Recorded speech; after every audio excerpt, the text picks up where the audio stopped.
Hello and welcome back, everyone.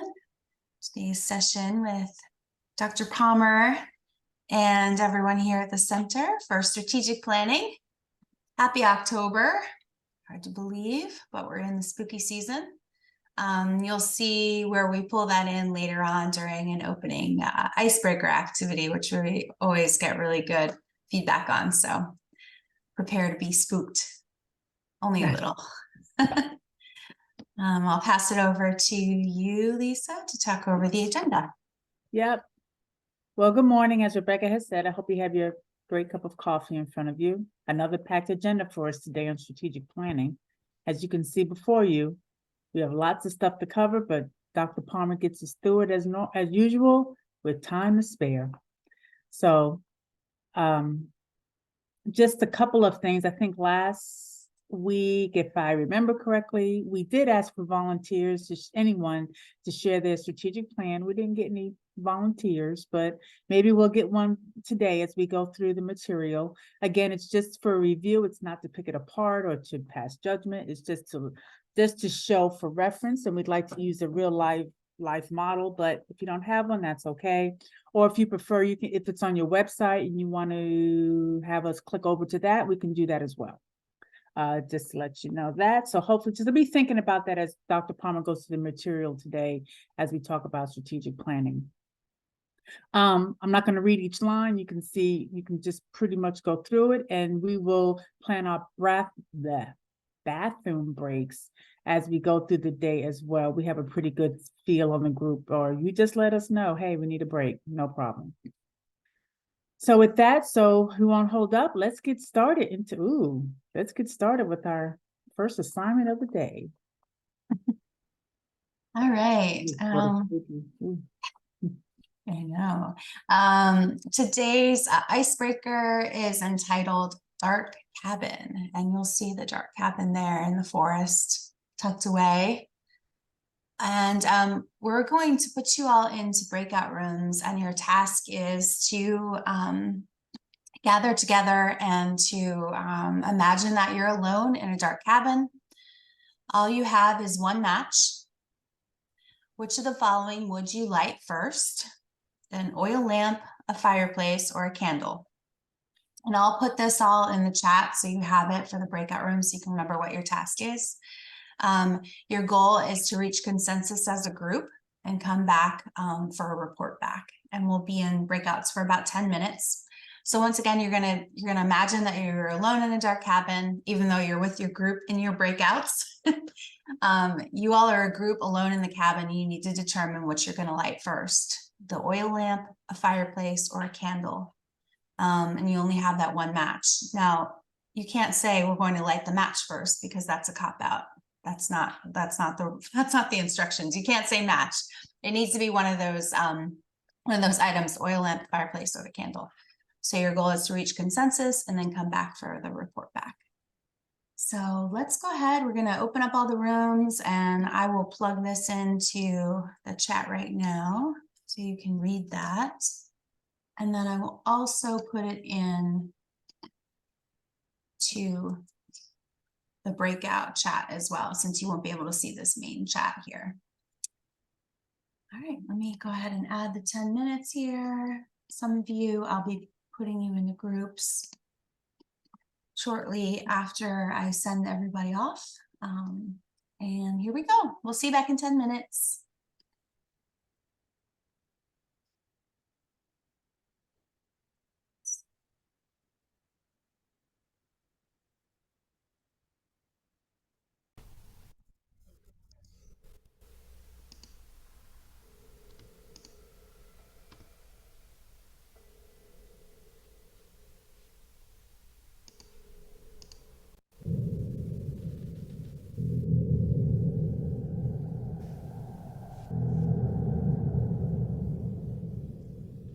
Can you all hear this scary music I'm sharing? It's very quiet. Can you hear it? That is.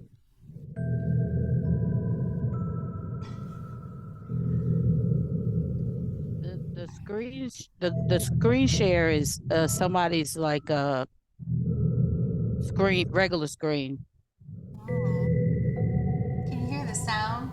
Yes. This is what- okay. I was like, it sounds like I've got a heavy breather on the line. There you go. Must be where the cabin is. Yep. Back in this dark forest. All right, welcome back. Podcast AD. All right, have we creeped you out enough? Stop my share, and we can pull everyone back together. And we're recording. Thank you, Leslie. Welcome back. All right. Dr. Palmer, you want to take us away with? Oh, all right. Well, good morning. I hope Rebecca didn't creep you out too much. Maybe it started with the whole cabin exercise, dark cabin work that you did, or icebreaker. Well, good morning and welcome back to the Nonprofit Management Institute Fall 2023. We are in for a treat today with our topic being all about strategic planning. But before we get into kind of the work for today, I want to hear back from you as it relates to what you were able to decide upon in your breakouts doing the icebreaker work. So the first question I have for your groups, Rebecca, how many groups was there? We had 5. 5. Okay. All right. Yep. So if I could hear just a little bit of how did you get started? Because we moved you right into breakouts this morning. And so how did you actually get started with your discussion? I can go Our first. group just jumped. Oh, sorry. Our group just jumped right in. Okay. Did you all know each other from other breakouts, or how did you do that part of it? There was one person that I knew in common, but the rest of them, I think, were new. And yeah, we didn't even think about it. We just jumped in like we were old friends and started working on it. So, I mean, you guys create such a good environment. I mean, yes, we probably should have introduced ourselves now that I think about it, but it was like old friends coming together, right? You know, it's like, yep, this is it. Awesome. Thank you, Stacy. Next group, how did you get started? So we decided to go with the oil lamp first, just because it's got the glass around it, it's protecting the flame. And we don't really know what type of firewood we have, if it's dried out or not.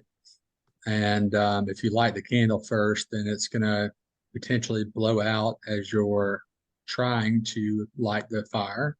So we are going to light the oil candle, the oil lamp first, then use that to light the candle, and then transfer that over to start the fire. But we also considered getting the oil lamp started, getting the candle lit. We could turn out the flame for the oil lamp and use some of the oil to put on the fireplace so that our chances of getting that lit is a little bit better, and then relight the oil lamp. So we just got all into it. And how did you actually start? Did all of you know each other in your group, or how did that work? No, ma'am. We were all brand new to each other. Okay. So the oil lamp, you decided you would light the oil lamp first. You jumped right in. Okay. Thanks. Stacy, if I could go back to you, what did you all light first? And then I'll go on to the next group. Oh, sure. And we actually had someone else in the group that might speak to that. So if Amy wants to, I'll let her. If not, I don't mind to do it. Okay. No, They're you're pushing me, Go they're ahead. pushing me for a growth opportunity, so I'll be the spokesman for our group. So we did jump right in, like Stacy said, and we came to the consensus that we would like either the oil lamp or the candle first, because we all agreed that we're not that great at starting a fire in a fireplace or in a fire pit, that we oftentimes would need more than one match to get that successfully lit. So with the one match, we decided we could light the candle, then light the oil lamp, or vice versa, because either of those would be a much more reliable use for our only one match, excuse me. All right, thank you. Group 3. I don't know if we were group 3 or not, but I'll go ahead and go. We did not know each other, as far as I know. I don't know if anyone else did, but I didn't know anyone. We jumped right in. We had an interesting process. We started with the fireplace, and then we moved to the candle. The fireplace was because you need to have heat. Then we moved over to the candle because it's hard to light a fireplace. And then we moved to the oil lamp because of the glass globe that they usually have to protect it. But then we had a big discussion about whether we even had any oil. It didn't say that there was any oil in the oil lamp. We didn't know how big the candle was, so we didn't know if the wood for the fireplace was wet or if there was any, and if there was any fire starter. So everything had a positive and a negative. So we decided just to stick with the candle. Okay, all right. Group 4. So we technically we were group 3, but it's no Okay. worries either way about that.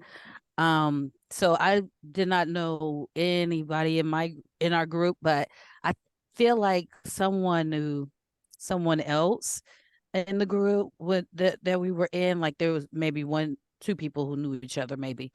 But we kind of all jumped in and threw out what our thoughts were initially, and then kind of talked it through from there. I'm sad to say that we didn't really have an official consensus because we had a couple of naked and afraid watchers in the group who were like, we can make some fires. So, with some kindling and stuff like that. So, half like two, I think it was like 2-2 for,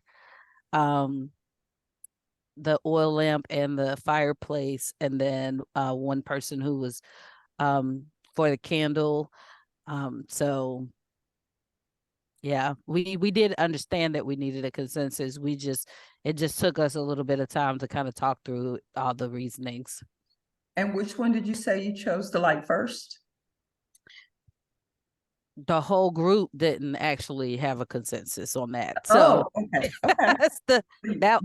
that's where lies the issue. Okay. All right. You didn't decide. Okay. Fair enough. And the last group.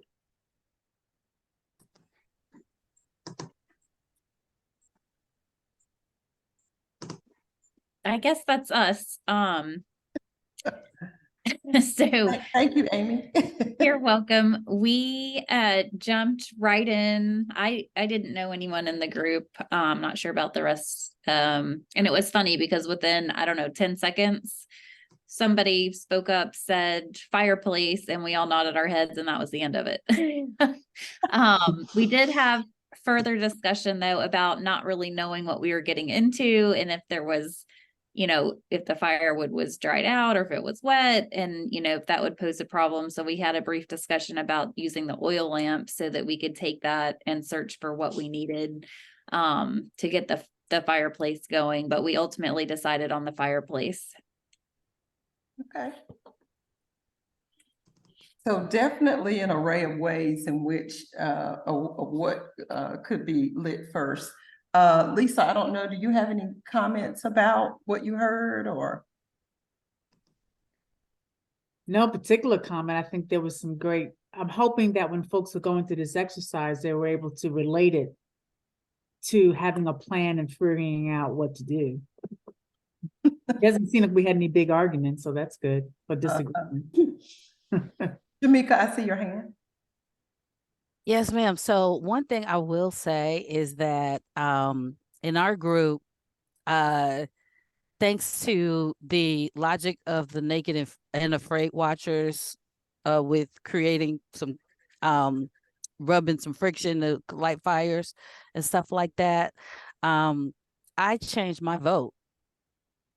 So like that part I thought was kind of interesting to have a logical conversation about it, and it then changed my vote for what to, because I came in with fireplace, but then switched to oil lamp after the conversation. So I thought that was cool. Okay, all right. And that does happen, right, Lisa, when we're working through the strategic planning process. You know, there's typically about 10 steps in that process, give or take. And then oftentimes we go into strategic planning thinking that we should be focused on or working towards certain areas or having certain areas of work over the next year, 2 years, 3 years, only to get into that process to realize that maybe, that may not necessarily be the case. And so we may very well make a different decision or make a different choice once we've been provided more information, and that process does help us to be able to do that. So thank you all for sharing. In thinking about strategic planning in this exercise, Lisa and I touched on it just a little bit, but in thinking about this exercise with your colleagues, how does this relate to the topic of strategic planning, you think? How does this exercise relate to the topic of strategic planning? And team, if we could go to slide 5. But how does this exercise relate to strategic planning? And I'm having us to go back to slide 5 because it outlines the focal points or touch points of our work today as it relates to strategic planning. And there may be some items listed here that you may or may not be familiar with, and I understand that. But based on what you know at this point, at the beginning of this work today about strategic planning, how does that exercise that we just did relate to that, your opinion? I think just as a general overview, sometimes you think you know the direction you need to go, and then as you bring a group together and start dissecting things and getting different opinions and learning you know what needs are and how you're going to get there, sometimes that can change. And how valuable outside input is from different perspectives. And those different perspectives is what we try to acquire in the process. And we try to do that typically at the beginning of the process, to begin to get the feedback of key stakeholders that align with your organization, or that stakeholders that you identify. We try to inquire with them about their perspective and get their thoughts about, well, what should this organization focus on in a plan? Like, what should they keep in mind as it relates to our community, or the role that stakeholder might have in the community? So that's a very important part of that. Anybody else? I've been in a lot of strategic planning processes in my work in the past, and it really reminded me of a SWOT analysis, because that's the first thing we typically do when we have the assignment of a strategic plan. What are the strengths, weaknesses, opportunities, and threats? And that's really what our group did, I think, was go through each option that was available to us and evaluate its strengths and weaknesses. So I thought it was ideal for that. Thank you, Mary. One of the folks in my group, several of us came in with the needs kind of assessed in their head from the door.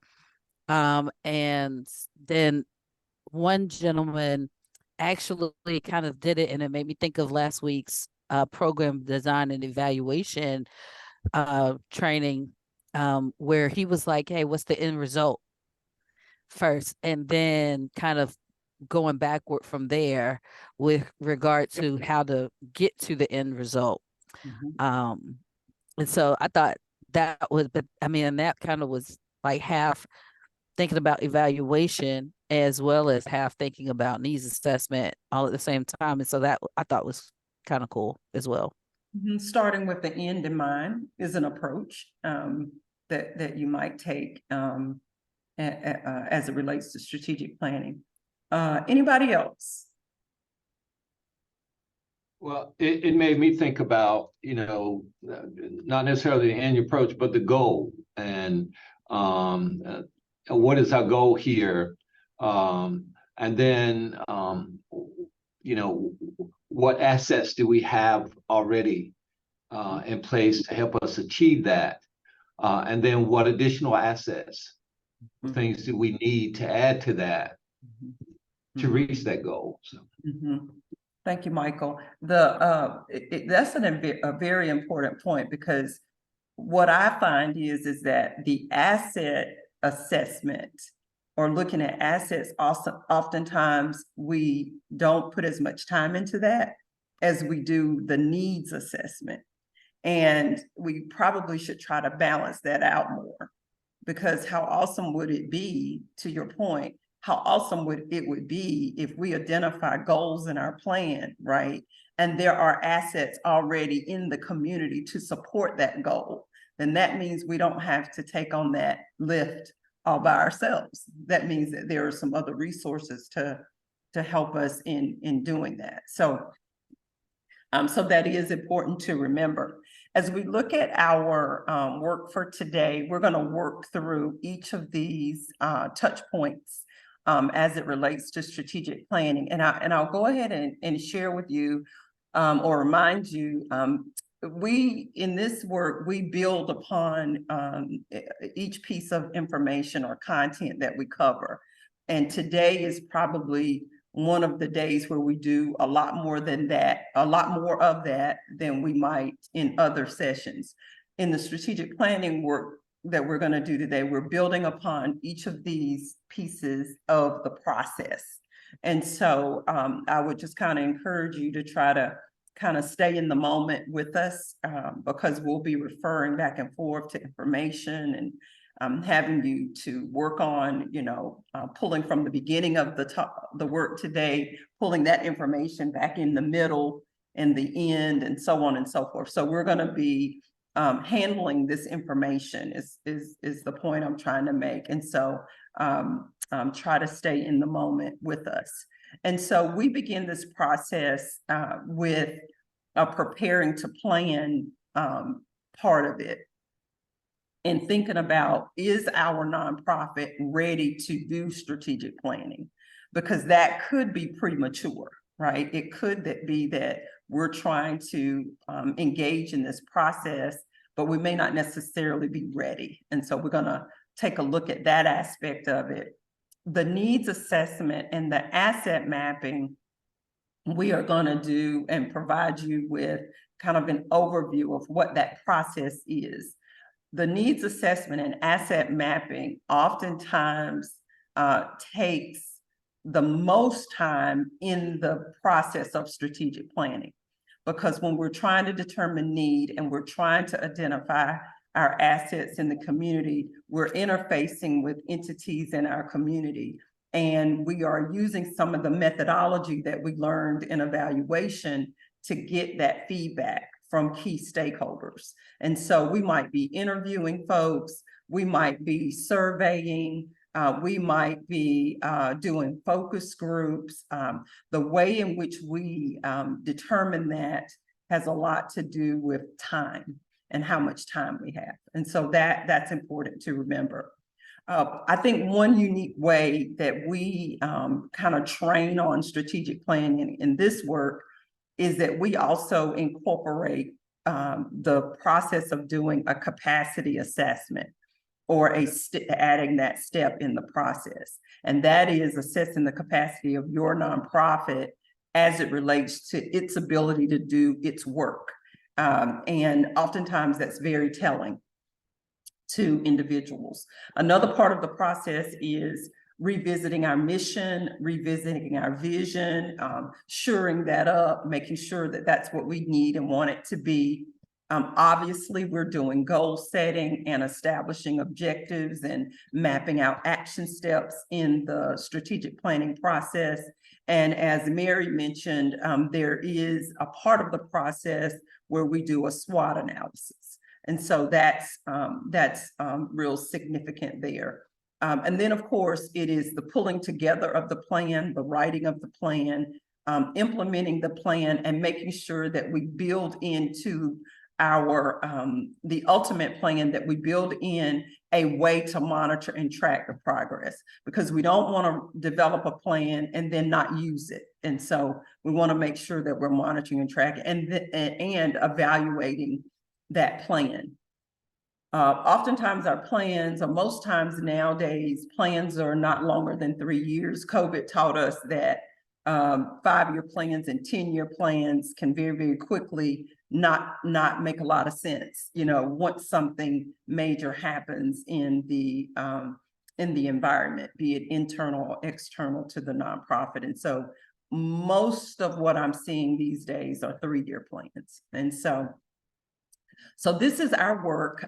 This is what we're going to be working on today. And I don't know if anyone has thought that they would like to share their plan. If so, then we can share that, team. Has anyone volunteered yet? I threw my strat plan PowerPoint presentation into the chat. Okay. To draft. I'm happy to share my screen of ours as well. Okay. All right. So let's start with Carrie at Smart Start. And then who was the second person? Beth at Find Outdoors. Okay. And if you all would give us a real high level. So what we want to understand about your plan is we basically just want the table of contents. Not necessarily explaining each part of it, but just give us the layout. Absolutely. And I think, is it Beth gonna go first? Or Carrie? Well, I put mine into the chat, so if you want to pull it up onto the screen, you're more than welcome to do so. Okay. Yeah, absolutely. I didn't want to share my screen. I figured you'd want to do it. Oh, So, you're so good. our strategic plan, it's still under, we're still working on it. This was initially approved by our board of directors, but after some discussion internally, we thought we really needed to change it just a bit. It's a long PowerPoint. The only 2 slides that matter are the first 2. But we took it from a perspective of a 3-year plan. The 4 pillars there that you see in front of you, they're based on, the first would be collaboration and communication, and the purpose is directly underneath, which is strengthening internal organization, diversifying funding partners, and working on our community relationships and internal. Our second pillar, which is new for us, we've always been an advocacy agency for children and preparing children for school, but we've decided to start branching out and looking at advocating and strengthening the early childcare workforce. So that has become a singular pillar in our mission. Convening and connecting in the green area would be to unite partners and build and convene a stronger foundation for children and families. And then the fourth is to educate and inform the landscape around us regarding what we're doing, the mission, and that's pretty much strengthening the idea behind how we share our message and where we go from here. So that's, and obviously you can see that there's strategies, there's impact and measurements on this particular form. Those will now be broken down what we are in the, if you go to slide 2, you'll also see that we created core values. We had a very long value statement, but it didn't have any tangibles to it. So we decided to create a core value. We realigned the mission and the vision. So we worked on those as well in the strategic plan. And what I created is a 2-page front and back document so that our board members, our staff, and anyone else who is interested in taking this out to the community to educate, it also is going to become a marketing flyer for us. So that was the perspective that I took on this. Thank you. Is that high level enough for you? Yep, it is. Okay. Thank you so much. I appreciate it. So Uh-huh. a couple things I want to point out about, thank you, Carrie. I want to point out for Smart Start of Forsyth County, right? I just wanna make Yes, sure. ma'am. So a couple things I want to point out. First of all, it is a 3-year plan. Yes, Carrie ma'am. shared with us that it has 4 pillars, which aligns with having 4 primary areas of work or 4 primary goals. So that was very clear in the plan. And then if you look at that, the pillars slide that she shared, you'll see kind of the format of the content that's in the plan. So you've got the goal, then you've got the strategy, then you've got the impact that they're anticipating, and then how that's going to be measured. And so this is what you would commonly see in a plan. What I will say, what I'm seeing a lot more of, and right now I'm working with 3 nonprofits on 3 kind of different types of plans in essence, but we're seeing more of the metrics part of it, more blatant in plans these days. And so what we share with you about evaluation should help to inform you about, what metrics or measures are we going to utilize for the plan. Another attribute of this plan is core values. And back in the late 90s, I worked with Davidson County Smart Start. And back then, core values were expected as a Smart Start, as a component of your plan that you sent in for your funding. So it's good to see an alignment of the core values with the goals and or with the activities in the programs.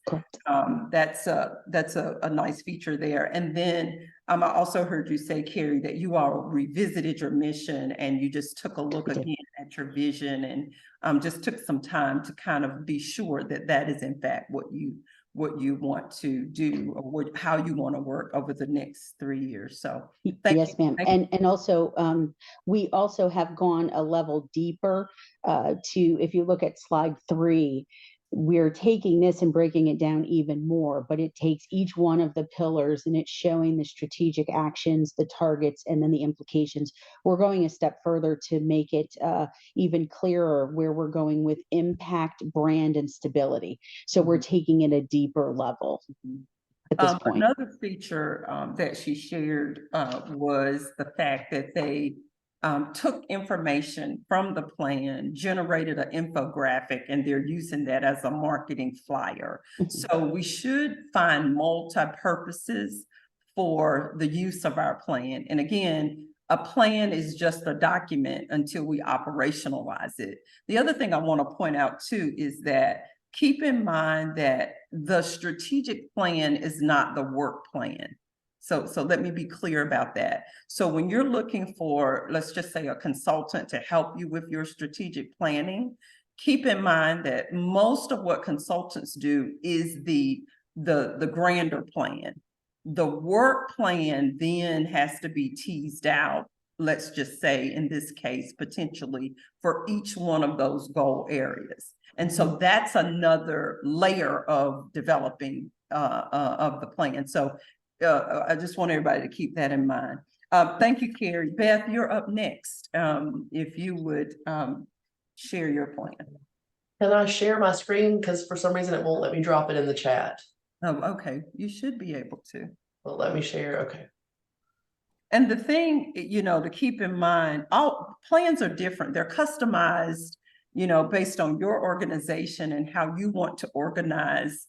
It's all the same type of information, but the format and the layout might be a little bit different. Go ahead. Can you all see that? It says I'm sharing, but can you see it? Yes, Okay. we can see it. We can see So it. a little bit of backstory. Our organization is 51 years old. So there have been different iterations of strategic plans over the years. This strategic plan was developed during COVID at the tail end of 2020. At the beginning of 2020, we went into the process of rebranding our organization. For almost 50 years, we were the Cradle of Forestry in America Interpretive Association, which is a huge mouthful of a title. And it also didn't really do a great job of telling the story of actually what our organization does. We operate in multiple states. So we went into a rebranding process. So as a part of that, we worked through a new strategic plan to better tell the story of our organization. And ours is a little bit, I guess it's a little simpler maybe than what Carrie shared, although I really liked the format of theirs. It had a lot of details, but we worked with a consultant who helped us develop this plan, basically starting with our vision, which is an iteration of our mission statement. Our mission statement's a little bit shorter, and then kind of went into the imperative and the opportunity, which for me was, again, a broader way of telling our story of what our actual organization does. And then we broke it down into strategies for how we would communicate with the public, how we would get financial backing from different funding opportunities. And then from there, went into the next page of really, it says supports, but it's more of our metrics, how we would actually flesh out those equip, sustain, communicate, and engage options. And we did include some dates in there, which unfortunately, because of COVID, we didn't quite hit all of our target dates. But this was intended to be a 5-year strategic plan. But we've had a leadership transition. So as our new CEO is onboarded, we'll be updating this plan into the next year. Awesome. Thank you, Bev. So similarly, there are 4 goals in this plan, 4 goal areas. I did hear Bev say that they're 51 years old and they've had different plans over the years. Some of you may be sitting here thinking we've never had a strategic plan, and so where do we start? What I will say is that the steps are the steps. It doesn't matter what consultant you use. It might matter what consultant you use, but in terms of what they're doing, they're all facilitating the same process. And they may have some aspects of what they do that's a little unique and different, but for the most part, you're going to go through the same 8 or 10 steps. The layout, the format, the design, and all that is typically decided in partnership, maybe with the consultant. I highly encourage you to establish a strategic planning committee so that you have some help in what it is that needs to be done internally. I also heard Bev say that this was developed during COVID. And so that, I'm sure, put a unique spin on the way people were thinking. The other thing I think that's unique about her, about Find Outdoors process, is that they were able to align this with their rebranding. So they were in the process of rebranding and strategic planning, and seemingly they used the strategic planning work as a strategy or as a part of the rebranding process, which I think is simple. I mean, I think is similar. What I was going to say about simple is that I heard Bev say that, oh, well, this is more of a simpler, kind of view of what it is we do. It's pretty much the same. The difference is that with SmartStarter Forsyth County, it appears that they have moved into those work plans a little bit more, and that is a little bit more available or visible to the external, to the community, if you will. And so, but when you get to the end of the process, for the most part, we're all going to have the same information. It's just going to be laid out differently. And then the other part here is the metrics. I also heard Bev say, we included that here. And again, I'm seeing that more blatant. Up until probably 2 or 3 years ago, and maybe COVID had something to do with it now that I'm saying this out loud, we didn't see the metrics and the measures in the greater plan, the grander plan. We saw that information in the work plans, and now we're seeing that more in the grander plan. So that's important to keep in mind. If we could go back to the gallery view, that would be That would be great. So now, don't let that overwhelm you if you've never done, if you've never created a strategic plan for your organization. It is very doable. The scale of developing the plan and the process is what's different from organization to organization. And that has a lot to do with what resources you have available to you. I don't know, Lisa, did you want to share anything at this point, or you good? You want me to kind of? Okay, I see you. All right.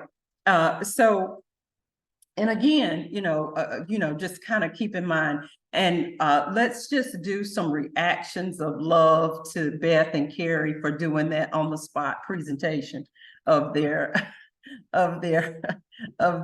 strategic plans. Thank you for volunteering and doing that. Look at all that, the reactions you all are getting. Shout out to Forsyth County. And Beth, you're Asheville? Where are you? Brevard, so about 45 miles west of Asheville. Oh, okay. Brevard. Brevard, okay, yeah, okay, all right. Pisgah Forest, that's another, it's all right here together. Okay, all right. Thank you all for thanking them by using your reaction feature. Thank you so much. So now we're going to kind of get ready to go into our content.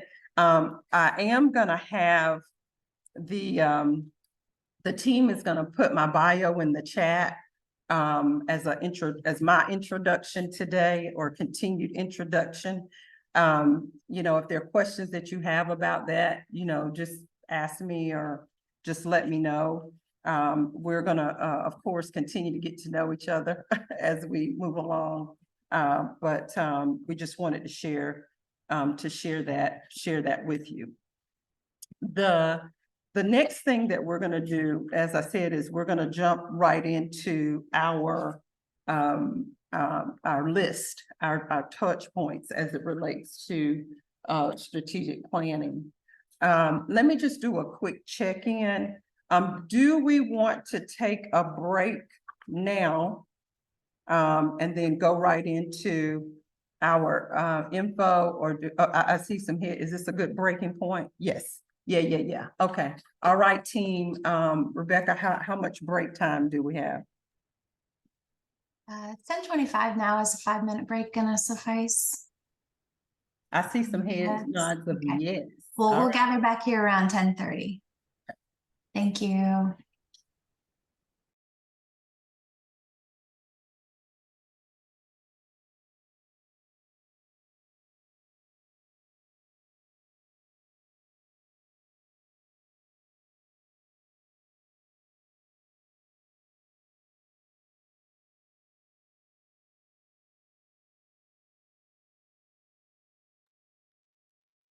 Well, welcome back, everyone. Hopefully that break came at the right time.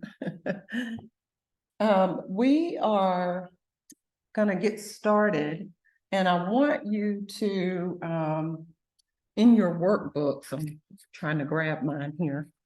I want to just kind of tell us what information we are going to be referencing in terms of what's in your book.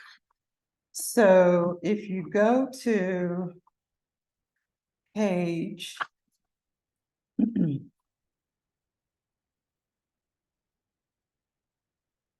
quite a bit of material that we're going to cover today, as is every Tuesday.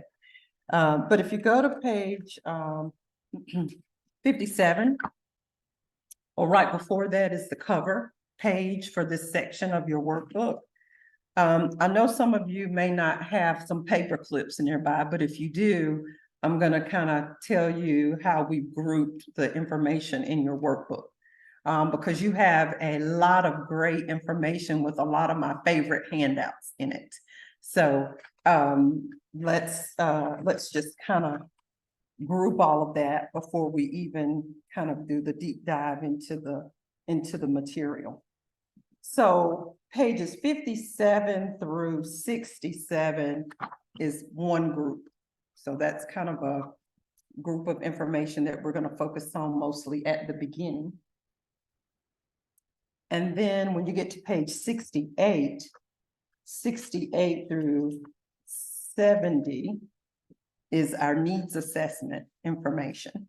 So I'll let you kind of go ahead and break that up. And then 71 through 81, most of what we have here are the way in which we handle the data once we get it, and getting information back from our stakeholder groups and the methods that we can use to do that. So there's some tools there that we'll be using. And also, you may want to go ahead and just kind of put a tab or a holder for the program evaluation information, because that information is going to be in alignment with doing a needs assessment and asset mapping in particular. So that's good. So that's 71 through 81. The next set of information in your book is 82 and 83. And that's your asset mapping information. So that's what we're going to be referring to there. And then on page 84 is the capacity assessment and capacity building. Now, we have already covered that, but we're going to revisit that. Okay, we talked about this in the very beginning. Then on page 85 and 86 is the mission and vision. So again, if you're just wanting to create some, just do some marking there, you can. And then the page 87, if you look at page 87 through, I just want to make sure I get all of this. All the way through at 92. This information is the goals, action steps, outcomes, or you may see this referred to as objectives. But this is where, and this is really the heart of the strategic plan, is the goals, the action steps, and the outcomes.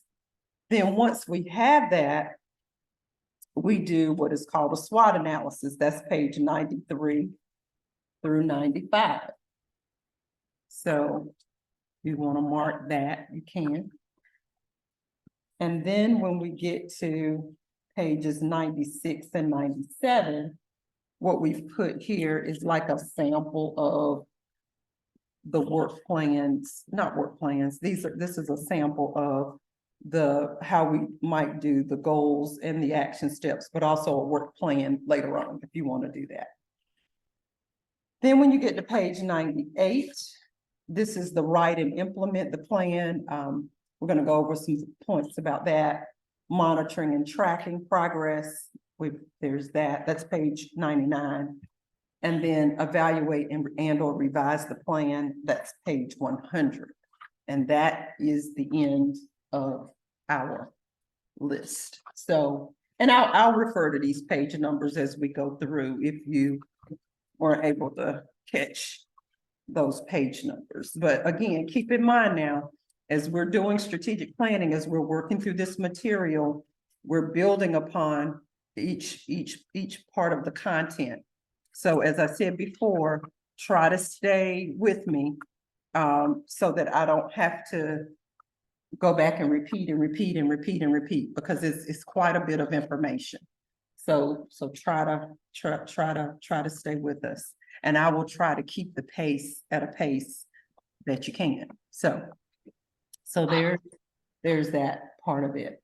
Team, if we could go to slide 12.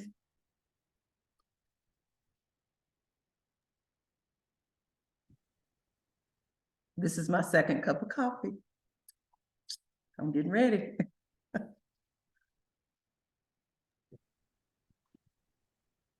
So what you see here is that list again.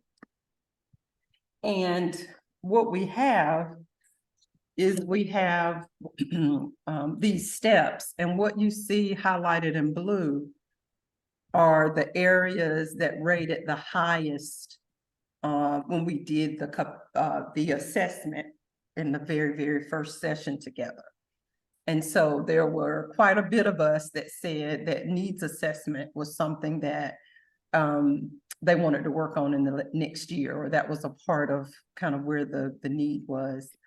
And then the implementation of the plan, monitoring and tracking progress, and then evaluation and revision. And so we pulled this from the results and findings document that you received for the whole group, for the whole cohort. So so this has my attention, and I'll probably spend a little bit more time on these parts than usual. The other thing to keep in mind is equity, diversity, and inclusion. We recommend that be infused in every step, that there be some attention paid to that.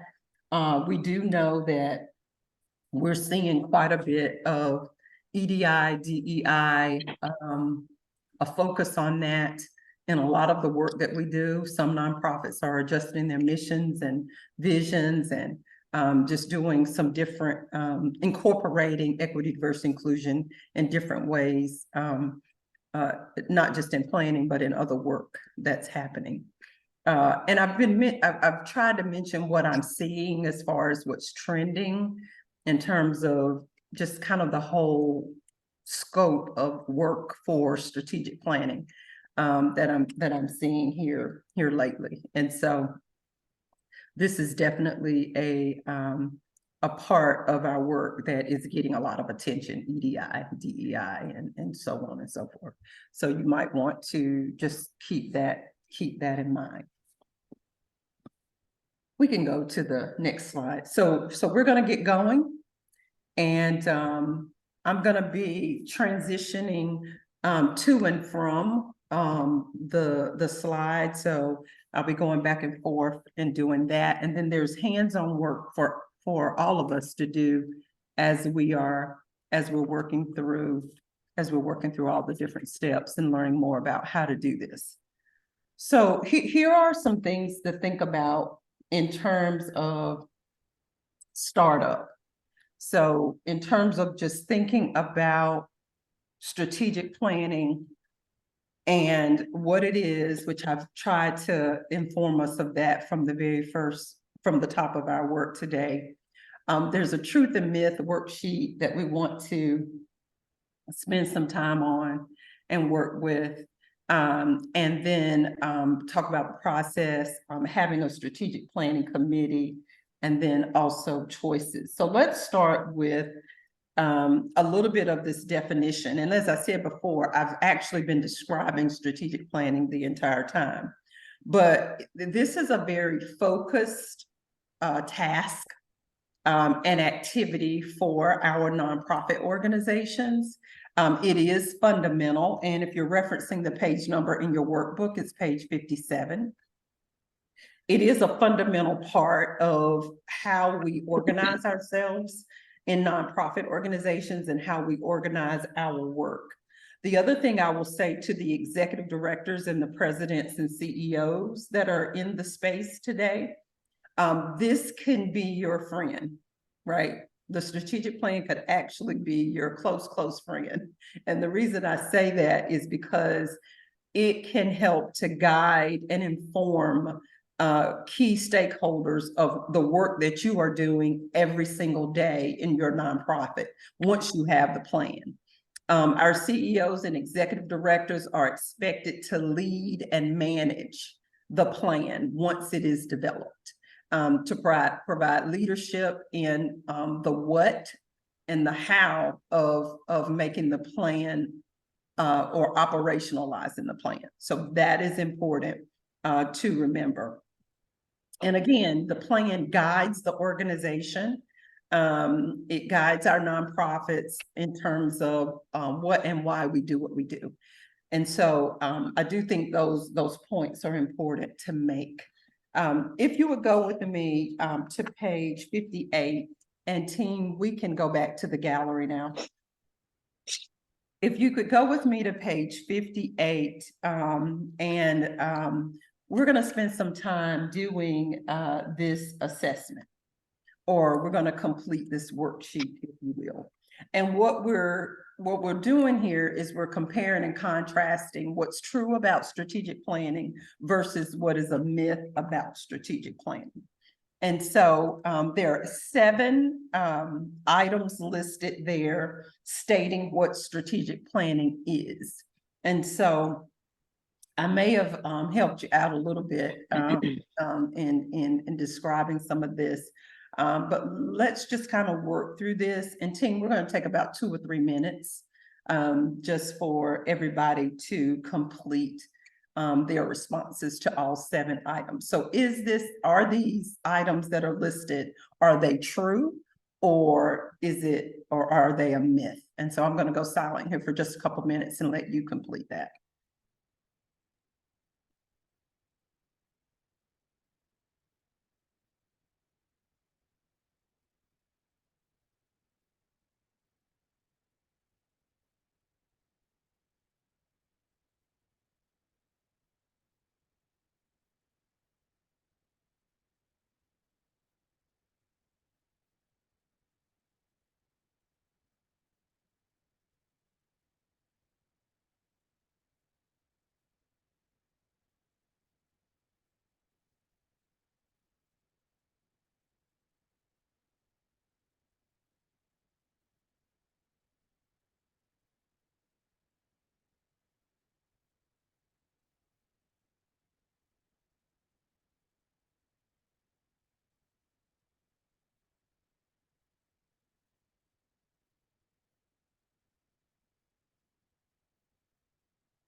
And team, if we could go ahead and pop up the answer key, that would be great. So let's just kind of see how we fared. And this is a real quick way that you could have your board or your executive committee to kind of do so that you all can have a conversation about what strategic planning is and what it is not. And so, yes, strategic planning is systematic. It is a process. And so there's structure to it. So that is true. Is it a substitute for exercising judgment by leadership? That's a myth. That it is a substitute for exercising. The plan in and of itself doesn't do anything for us. We have to operationalize the plan. And then we have to make decisions throughout the implementation of the plan. It's a smooth, predictable, linear process. It is not. It takes on a life of its own once the process gets going. Sometimes it is that we are learning, and as we are learning, we might make changes to what we had thought we wanted to do in the process. And so we might be working on the needs assessment, but we might very well be thinking about what our strengths are and what opportunities do we have. So there is a movement in and out of these steps, although we try to work through each step and complete each step. Number 4, strategic planning guides the acquisition and allocation of resources.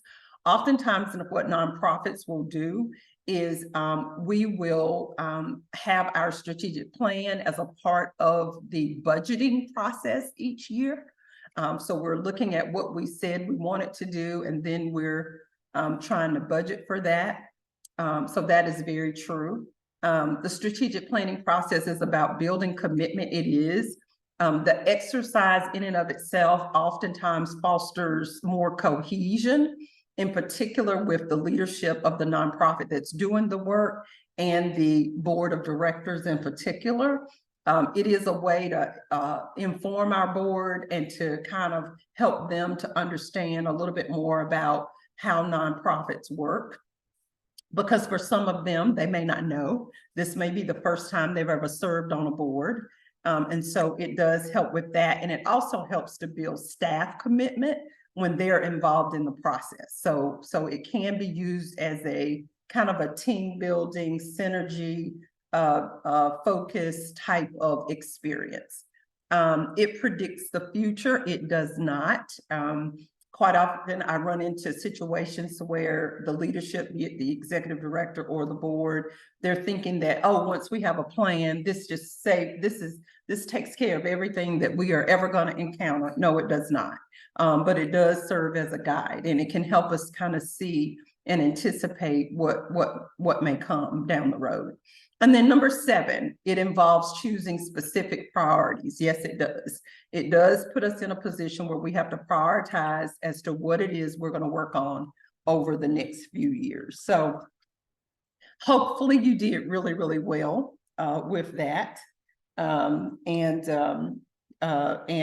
I said before, you can definitely utilize this as an exercise for your executive committee if you're getting ready to do this and you just want to generate some discussion around it. This is a good way to do it. We can go back to gallery view now. The other piece of information that is a pretty good handout that you could use along with this talking tool is page 59. You can utilize that. It highlights what we've talked about for the most part. Strategic planning should be a engaging, participatory exercise for your organization. I've used strategic planning as being effective. The NC Center sees it as an effective way to become more organized and lay out the work for our nonprofits. The process is educational.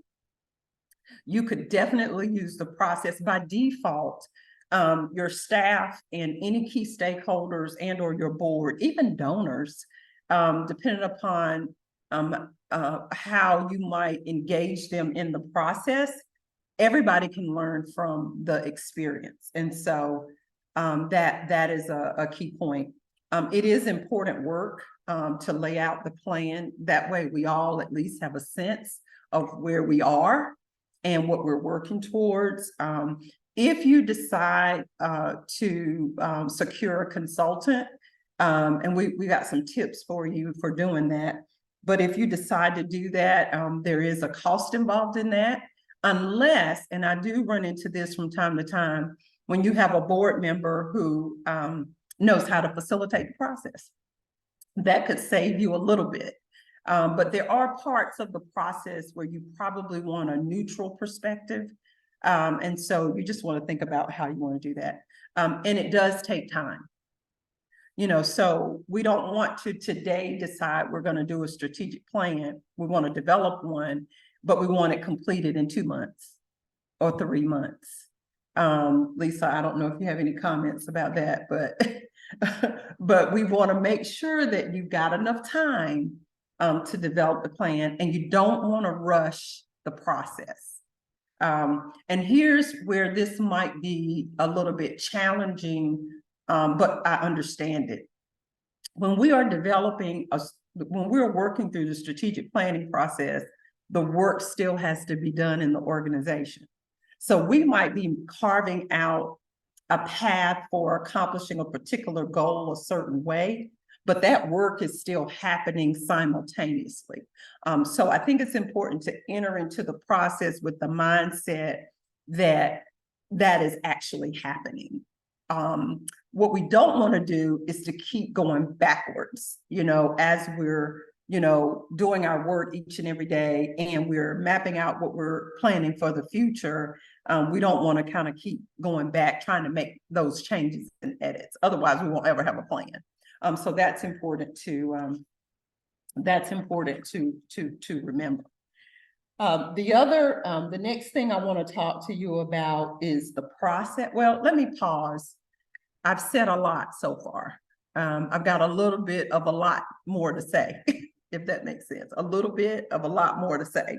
And then we're going to do some hands-on work. But let me just kind of pause to just kind of see if up to this point, before I go into process, if anybody has any questions. Because I'm working on that second cup of coffee, so I'm moving right along. Any questions?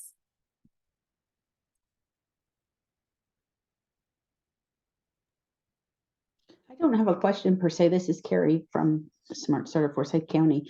As you all know, I shared my strategic plan. One of the challenges for me, and I'll just be transparent on this, was I started the job on May 1st and was responsible for turning out a strategic plan by June 30th. So it was a big challenge. Did you see my face? I'm horrified. No. Yes, exactly. As am I, which is why I wasn't sharing my video. No, but so that was a real big challenge for me, being able to I hate to compare it to bringing cats to water, but it was a difficult process to identify the stakeholders, to bring them together, to find 2 days that worked for everyone. Thankfully, they had put a save the date out, but it was, to say the least, having to put together a strategy for developing the plan in less than 30 days. I would recommend not doing that if you have the opportunity, pushing strongly against it. It was just really, I mean, I got it done, but I'm still, now it's October and still having to make revisions to it because there was so much that was not put into the process because I was so unfamiliar with the organization. I know I'm a little off track, Dr. Palmer, but I just wanted to make sure that I stressed that, because putting everyone together was a challenge in itself, finding out who should have been at the table. Where I've done this before, every organization is very different. And I think we did a good job, and I did share some of our infographics and some of the materials we developed with Rebecca. So if we ever get to that point and you wanted to see them, they're there. She can freely share them with everyone after. But it was a challenge, to say the least, and it was a good learning experience. But I would suggest being at your organization for, or at least working side by side with someone who knows the organization very, very well, in order to be able to put together the right groups, because creating 3 surveys for partners was difficult, to say the least. So Carrie, I just want to throw that out. Thank you so much for your vulnerability. Sure. but you are speaking the truth. Yes. So, and which is why I stressed just a little bit the timeline part of it. And that is why in this process, we have a space for and a step for startup and preparing to plan, for that very reason. Because oftentimes our boards, oh, we need a strategic plan. We don't have a strategic plan. We just need to get one. Well, we got to be mindful about ushering through and stewarding a credible process. Yes. Because you could go through that process only to find yourself going backwards. And it's like, well, now we're doing double work because we could have done all that from the very, very beginning. So thank you for sharing. Randolph, I see your hand. Well, you just answered my question. Oh, okay. Because I was wondering, it mentioned it was time consuming and costly. So I get it. I understand. Thank you. Yeah. You're welcome. Costly in my salary too, though, because of all the duplication of efforts that I've had to do and push other things off. So it costs the institution way more than they think it does to do this, because you have to contemplate what my salary is per hour and having to go back. Well, and then the other thing is sometimes we think, well, we're going to have a consultant do it. Well, the consultant has to work with you. So it's not like the consultant is going to come in and just do it. Correct. You got to engage the organization. So let's jump into the process on page 60. I've already kind of highlighted these, but this is here for you as well. You know, as another piece of information that you can share. This is what we've had on the slide deck that we've been showing, et cetera, but that is there for you to use. So that is the process. Here is a very, I think, important piece of and resource that you're going to need, and that is a strategic planning committee. And that committee is comprised of whomever you decide. But there are two key types of individuals that you want as a part of this process. You want your board chair and or another board member on this committee. And you want key staff on this committee. By default, the executive director, president, and CEO is participating and helping coordinate and do all the things that we have to do. But you also want some of your key staff as well, so that you have more than just yourself that is a part of the work. And so we've got a list here of the types of individuals you might want to consider. I don't advise you having 10, 12 members of the committee. You know, half a dozen people is probably about as many as you need to try to manage. And so it can be a combination of folks, but definitely you want to make sure that you've got, and I'm mentioning this because this is not on our list here, but I want you to write it. The board chair and or board members needs to be on this committee. So that's important. We've got staff on here, and specifically program staff, because a lot of times what we are goal setting around has to do with programs and services. So we want to make sure that that those folks are there. People who have lived experience or are consumers or participants in your programs are also very, very helpful.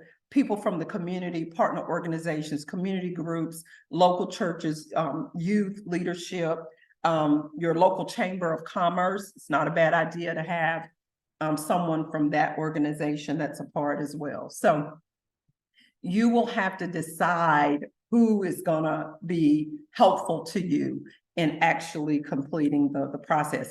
And here's the other thing. If you're fortunate enough, I would also add CEOs and executive directors. If you've got an admin type staff person, some of us are not fortunate enough to have that type of human and personnel capacity. But if you do, I think it's important to have that person. That person is helping to keep notes. That person is helping to just kind of be in lockstep, let's just say, with the committee, and can help you kind of, you know, schedule meetings and do all those kinds of things. So if you have an admin person that can support you, I think that's helpful. Lisa, do you have any thoughts about the committee? No, you hit it all on the head. Thank you. And so last point, now we're just at startup. You do realize that we're just at startup. We haven't even gotten into the actual planning yet. This is just startup, right? Okay, moving on. Choices. Here's one of my favorite handouts. I just love this handout. And the reason I like it is because it helps to guide you on what choices you have in getting everything in place to do strategic planning. So here's some decisions that you'll have to make. And then here's some choices that you have and how that might play out, okay? And so we're gonna have to think about who's gonna be involved. We're gonna have to think about the length of the process. We're gonna have to think about what committee or task force we're gonna create. We're gonna have to think about who's gonna be a part of that, who's gonna lead the process, who's actually gonna write the plan. Sometimes the writing of the plan might be part consultant, part staff person. You might actually be working together. You can save money by doing it that way, by the way. There's typically at least 2 retreats. One is for the board and one is for the staff. So minimally, there are 2 retreats in the process. And they can be interfaced in the process depending upon what you map out. And then are you gonna have a consultant to help you out? So that's important to gauge. And then in terms of startup. So team, if we could go back to slide 13. So that's just startup. I say that, I shouldn't say that like, oh my God, I shouldn't say it that way. That's startup. That's the startup phase of the process. Do we all know what strategic planning is? Do we understand the process? Do we have the capacity to have a committee? And if we don't, what is our alternative to that? And then what other things do we need to decide? What choices do we need to make as it relates to that? So that's important there. We're moving on to the next slide, which is preparing the plan. Preparing the plan. So I've already shared with us which handouts we're going to use. Here we're going to use page 63 through, what is it, 67? I think, yeah, 60 through 67. And so what you have here is very similar to the to what we use for the truth or myth. This is another tool that you can use to have conversation around whether or not you're ready to plan or not. And so that is page 63 and 64. And there's a little score sheet there as well for us to use. So are we ready to plan? And then we already talked about who should be involved. If you go to page 65, we've got another little tip sheet for you that coincides with the list that we shared. So we go into a little bit more detail here as to the role of these folks and what their commitment is going to need to be, and then a description of what they're actually going to be doing. And so we should be thinking about that. And I've mentioned all of these in terms of that. The next page that we have is related to the go to page 60. Let me move on. 66, I think. These are some of the questions or decisions, again, that we have to make. And what we did is we made this so you could actually use this as a worksheet or a handout or something that you can distribute. I'm on page 66, that you can distribute and use to kind of help get ready to move into the planning process. So in terms of thinking about documents that would be very, very helpful, team, if I could get you to pull up the useful documents checklist, and group, they're going to put a link to this in the chat. So you're going to have to access this that way. And I'm going to pause here to give you time to do that. This is also one of my favorite handouts. So I'm going to give you a minute to get to that. The link should be in the chat by now, and you should be able to open it. And we also have it on the screen. So when you're preparing to plan, there are documents that can help inform us in terms of information that we might need. And so if you could at least know whether or not your organization has this information, and if you do have it, is it easily accessible?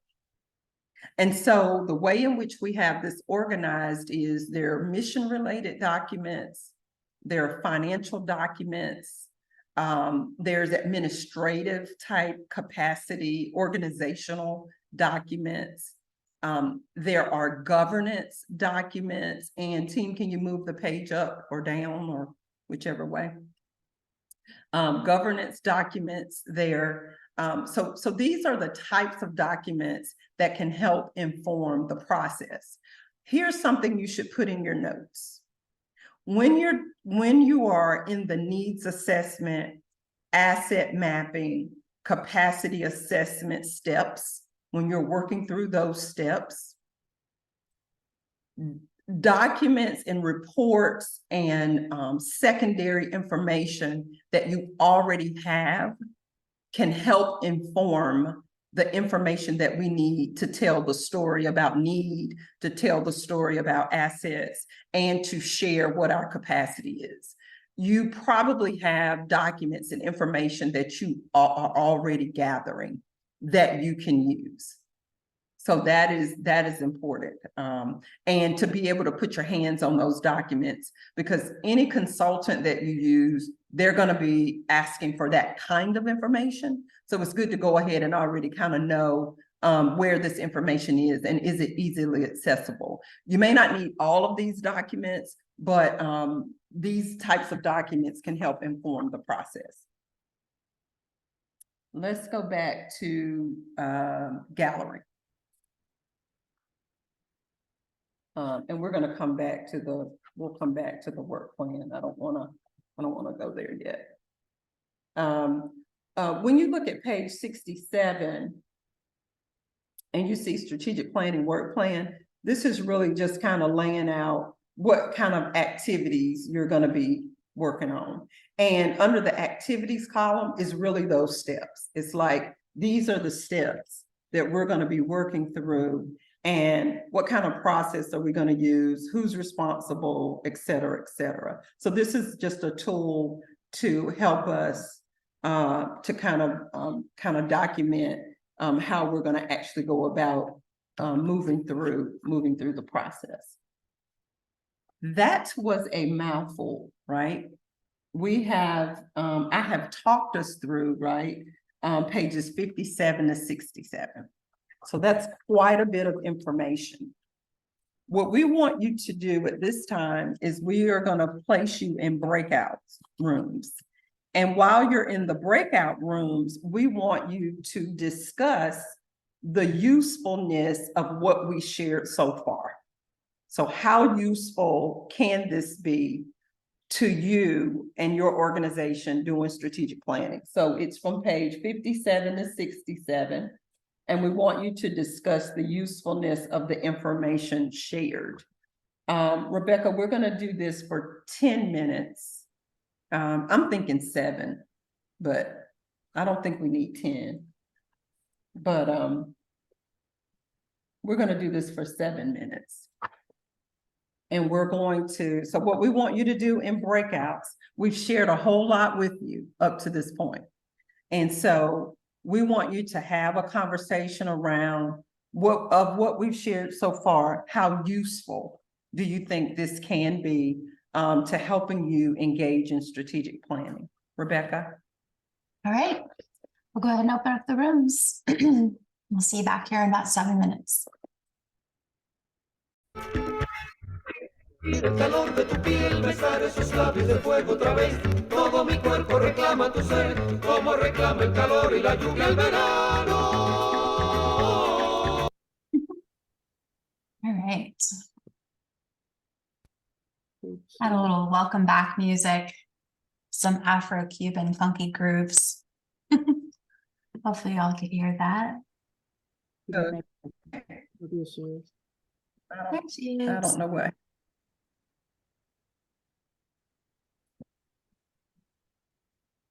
Are you good now, Dr. Palmer? I was saying, can you all hear me? I don't know. Seems like I dropped off or something. You did. You froze up. Oh, okay. We're Good. back right now. Okay. Not break, excuse me. Breakout rooms. How about that? Awesome. I think we're all coming back. Yep, everybody's back now. And we are recording. Okay, thank you. Can everybody hear me okay? It looks like, I don't know if I'm frozen or if everyone else is frozen. I'm going to give it a minute. We can hear you. You're just freezing up a little bit here and there, but your voice is coming through okay. Okay, all right. You can always go off camera for a minute, keep talking and see and come back Okay. on. All right, I'll do that and I'll just keep talking. How about that? All right. Well, welcome back. Share with us kind of what you all discussed in your breakouts. And you can just unmute yourself, and we shared a lot of information. And so give us an idea of how useful this info is. Or has been. So for our group, we had Carrie, so she was great. And she was able to provide a lot of insight for us. And then also being able to have her example, especially for those of us new to this, because Jason and I both, our organizations are new, and we are the ones carrying and driving the mission and the vision. And so being able to have or finding those individuals on our boards to be able to help us pull this together. And I was stating how a bit overwhelmed I am with it, because it's a lot. But it's great to it's a great start for us to know where to start. And so that's just kind of what we discussed. Okay, thank you. Anybody else? How useful is this information? This is Beth at Find. I was sharing with our group that I found it interesting. First of all, let me back up. I would have loved to have had this information back in 2017 when I went through the first process of strategic planning with the organization. Back then it was you know, the staff and all the board. We did a two-day retreat together, and it was crazy. But going into 2020, it was a little bit different because we were under different leadership. But what I shared with our group was I found it interesting that in the information you've shared so far, how much board involvement is actually required. And, you know, we saw that back in 2017 with our organization, but we didn't have a facilitator, we didn't have a template, we didn't have anything to use, so it's kind of crazy. So I do appreciate that you've shared with us kind of what level and expectation we should be seeing from board participation, because oftentimes, as we discussed in our board governance conversation, it's like pulling teeth sometimes with our board to get them to help us with these kind of items. So I appreciate that you defined what the board's role would be in strategic planning. So thank you for that. Yes, and that's important to keep in mind in terms of that. So thank you for sharing. We do need board involvement in the strategic planning process. Anybody else before we move on to our? And Beth, I would just jump in. This is Carrie again. I'm sorry I'm monopolizing today. Trying to share and help, but I would say that having these documents is a great way, as I shared with Jen in our breakout room.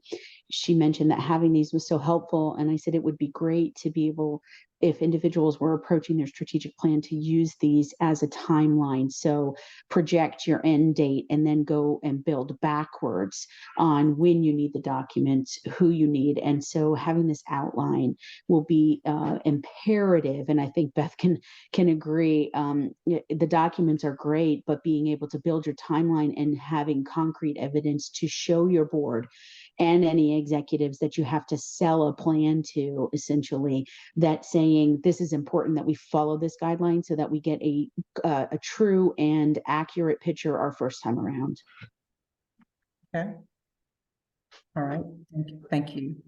Rebecca, and you all hear me? Yes, we can hear you. Okay. You all look frozen on my screen. They're So not, they're all moving around. make sure that you all can hear me. And you can? Yep. Okay. And then there are a lot of the windows are frozen on my screen. So I'm gonna keep going, and maybe that'll change. If not, I'm gonna sign out and sign back in just so that I. So good. We're hearing you and seeing you. Okay. Okay. All right. Well, good. Okay. So the next part of our work is the needs assessment. We're going to, so we've gotten through startup and preparing the plan, and this part of our work is going to move a little quicker than that first part. So I want to point out what you have here in terms of completing a needs assessment and doing asset map and capacity assessment. So if I could somewhat group those three tasks and steps kind of in the same context, because the purpose for which we're doing these assessments is quite different, obviously.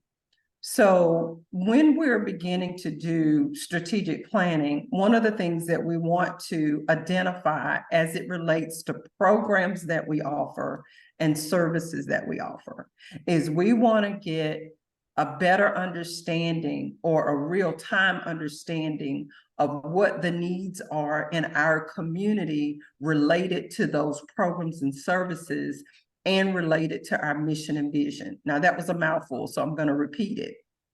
When we're conducting the needs assessment, as well as doing the asset mapping, we are doing that for the purpose of getting a real-time understanding, as close to real-time as possible, understanding of the needs that are present in our community related to our programs and services.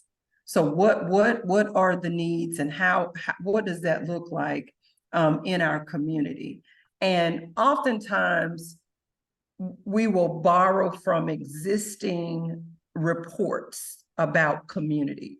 So for example, our city municipalities, they typically are doing regular needs assessments related to most everything. The same with the county. And so they typically have these reports that inform us about need. Not all United Ways, but some United Ways are also conducting needs assessments. And so we can look at that secondary information to help inform us about need. And so what you have on page 68 is you have an overview of what a needs assessment is. And we're going to also put a link in the chat for a sample of a community needs assessment. We've got 2 resources that we're going to share with you.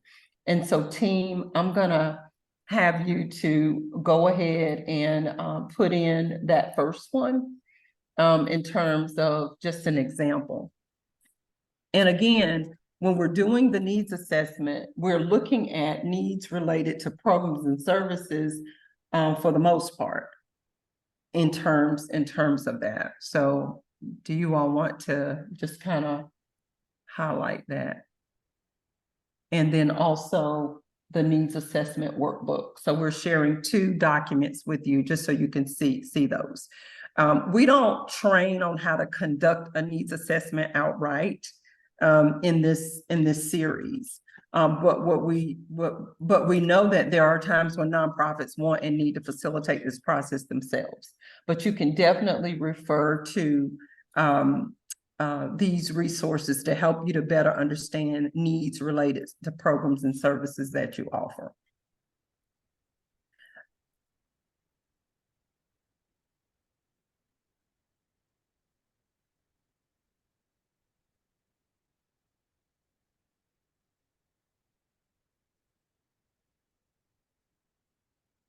And I think those documents are in the chat. What you're going to see in those documents is you're going to see a formal process for conducting a needs assessment. When you look at page 69 in your workbook, this is a thumbnail kind of process. So when we're trying to create the assessment or we're trying to create a plan for doing a needs assessment, we want to decide, what is it that we want to learn more about as it relates to our programs and services. And are we going to survey folks? Are we going to do focus groups? Are we going to do interviews? How are we going to learn more about need? And we might do that with participants. We might do that with partner agencies and so on. But that is kind of how we lay that out.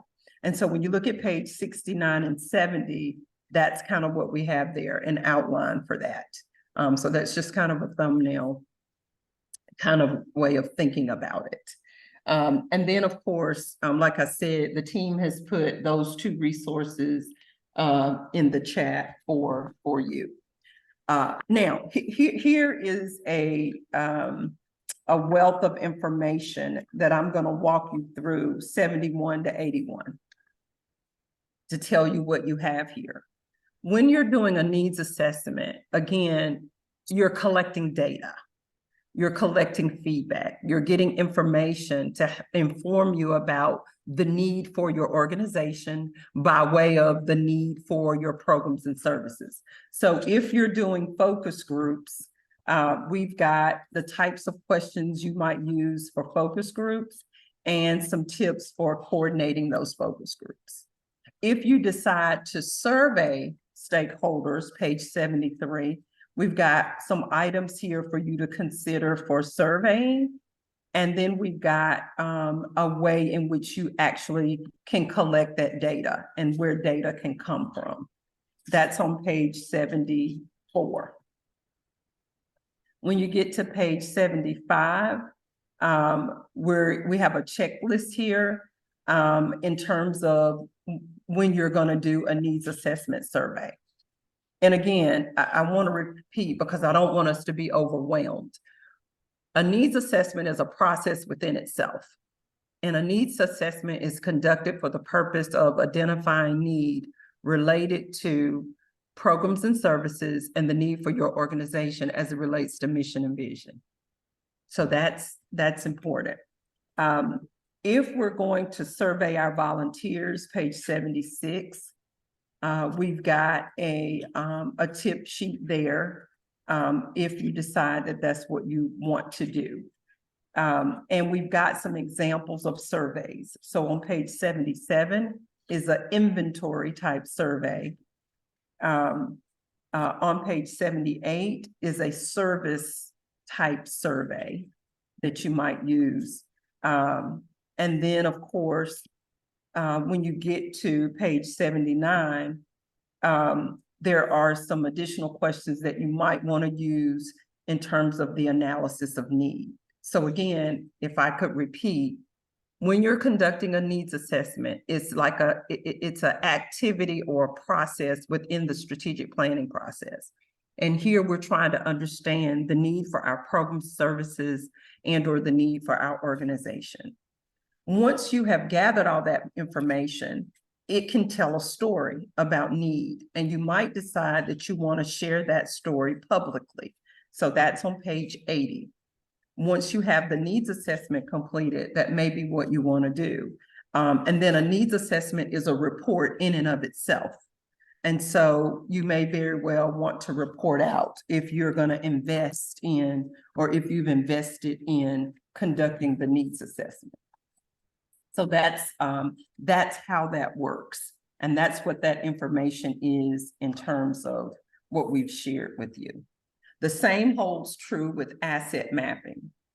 That's page 82. The same is true. And we've got the worksheet there for you as well. And here it is, we're looking for those assets in our community that will support the implementation of the programs and services that we offer, and or help us with our mission and vision. It is a task and a process as well. And the same holds true as it relates to once you have that information, you may decide that you want to report that out in a forum type of platform. You don't have to, but that is definitely something that you can share with your community. Now, keep in mind, you can very well engage in a needs assessment process by looking at existing reports related to need in your community. Same thing with assets. We call that a document, like a documentation review. So you're looking at that secondary information, and you're letting that inform you about the need for your programs or services and or your organization as a whole. So that's important to keep in mind. We also have a resource for you for this as well. And the team is gonna put that in the chat, that link. Needs assessment, asset mapping. Needs assessment, asset mapping. That helps us to get grounded in the need. And keep in mind, your strategic planning committee is being informed as you go through these steps as well. You're keeping them in the loop as to what you're finding out as customized in your process. The capacity assessment, we did that as a part of our work here. So that's page 84. We shared that with you at the very, very beginning of the Institute. And so that's important to keep in mind. So we've got needs assessment, asset mapping, and capacity assessment. Those are all, and I repeat, those are all individual processes in and of itself. And we use the results of those to help inform us about what's needed in our community. That's going to inform us on our goals and our action steps and what we need to work on as it relates to that. Another part of what we do is related to the mission and the vision. And I think it was Carrie that referred to this in the process, and maybe it was Beth as well, that referred to this in their strategic planning process, in terms of just looking at the mission and vision and determining if, in fact, this is where we want to continue, this is how we want to continue to work, or this is the mission or vision that we want to have in front of us. Add to your notes, if you decide you want to revisit the mission and vision, that adds more time to the timeline, because that in and of itself is a process too. So if you want to revisit your mission and vision and you're thinking you want to change it as a part of the strategic planning process, that adds time to your timeline. So keep that in mind. We have a page 85 and 86. We have a worksheet here and really a placeholder here too, as a writing your vision statement, and then how would you rewrite your vision statement? So you've got that there as a tool to kind of help you with that. The next part of our work in the process is goals, setting goals, action steps, and working on our outcomes. And so we do this work related to kind of like all three in one. And so if you go to page 87, you're going to need page 87, 88, 89. I think I put all these together before. 90. You're going to need all the way through page 92. All the way through page 92. And team, let's just take like a 3-minute break, because we're getting ready to go into some hands-on writing this part of our plan. We want you to practice this. So take about a 3-minute stretch break. It is 11:40, so at 11:43 we'll come back, and we're going to do some hands-on. So let's get ready for that.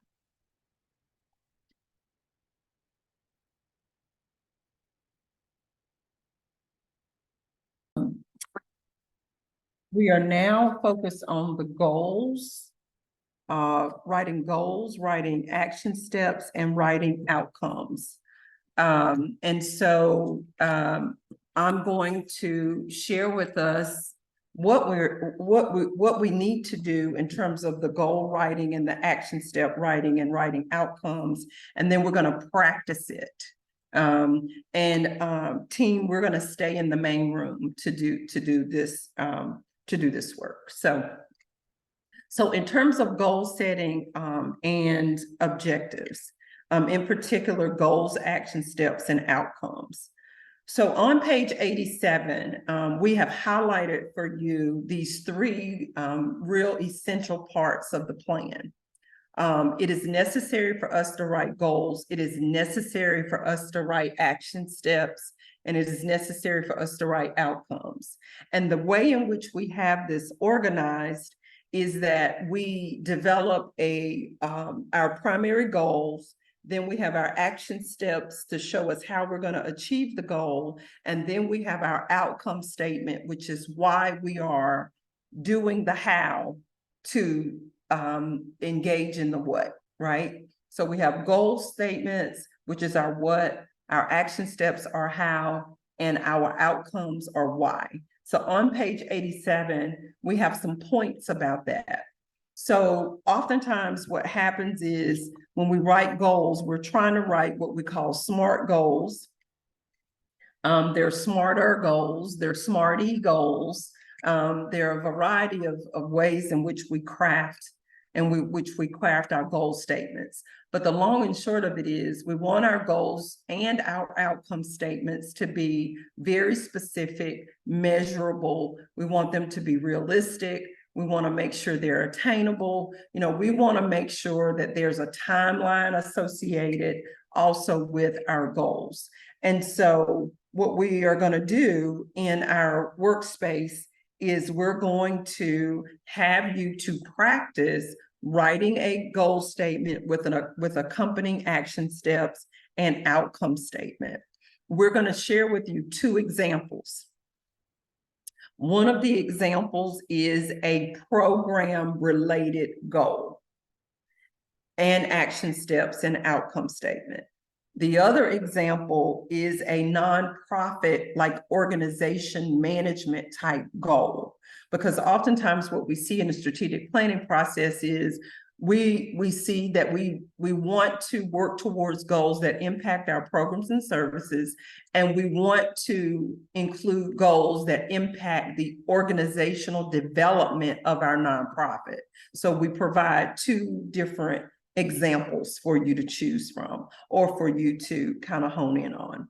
So team, if you could put the examples in the chat, the two examples, the program goal, action steps and outcome, and the nonprofit management one, and if you could share that on the screen.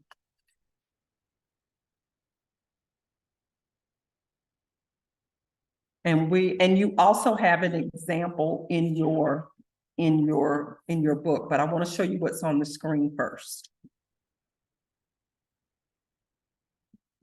So you're going to get these examples in the chat, and we're also going to show you on the screen. So here's a sample of what we call a nonprofit management goal. So this is an organizational development type goal. And so this particular goal is related to creating a resource in a community, okay? And so you see the goal statement is the NC Center is going to create, develop, and establish a capacity building resource in a community or in communities. And they're going to do that in collaboration with Greater High Point, shout out to High Point, Archdale, Jamestown, and Trinity. And I live in the Jamestown area. So, but this is our goal. We're going to create this resource. And typically our goals start with an action word, and then they also are SMART.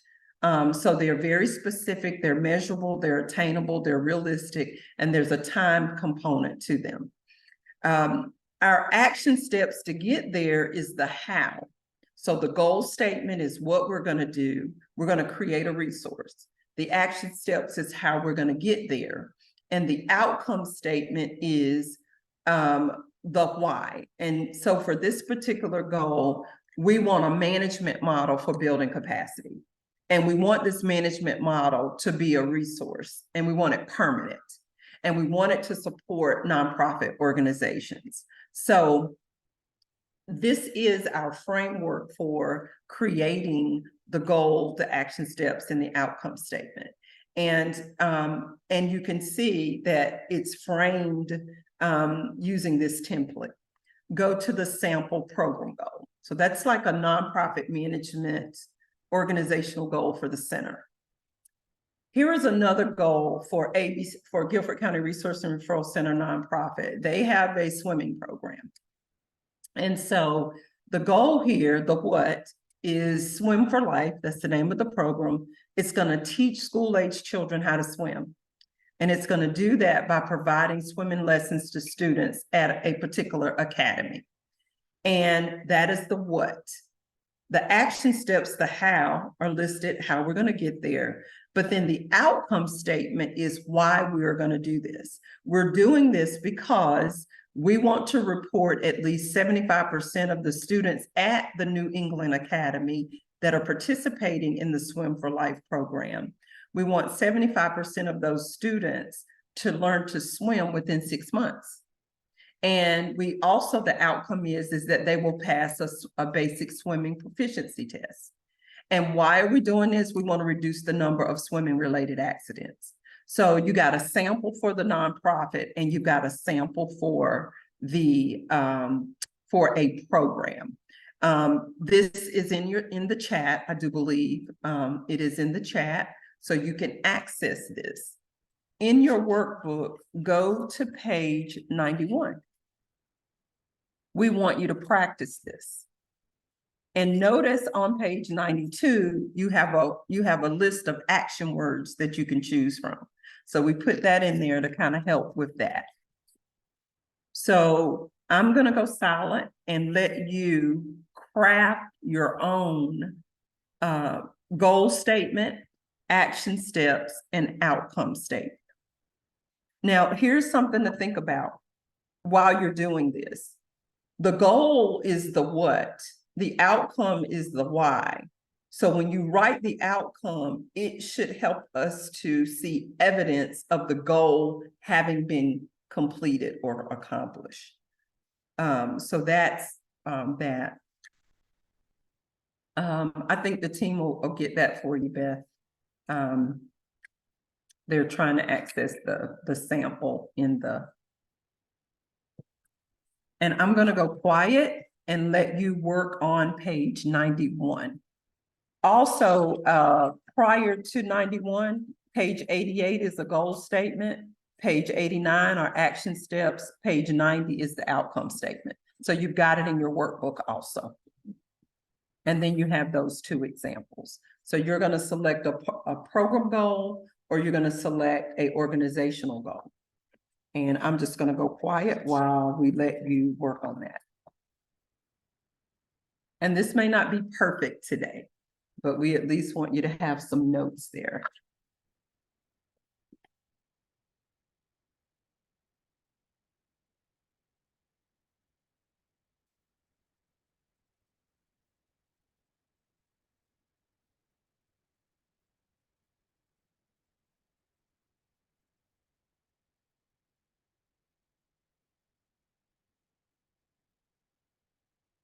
And if you need to ask questions, you can unmute, and we are paying attention to the chat. So if you have questions, you can feel free to answer those.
I'm going to give you about 1 more minute, and keep in mind, you're jotting down notes. It won't be perfect today. But the goal is for you to grab hold to the skill and the framing and the process for crafting the goals, the action steps, and the outcome statement.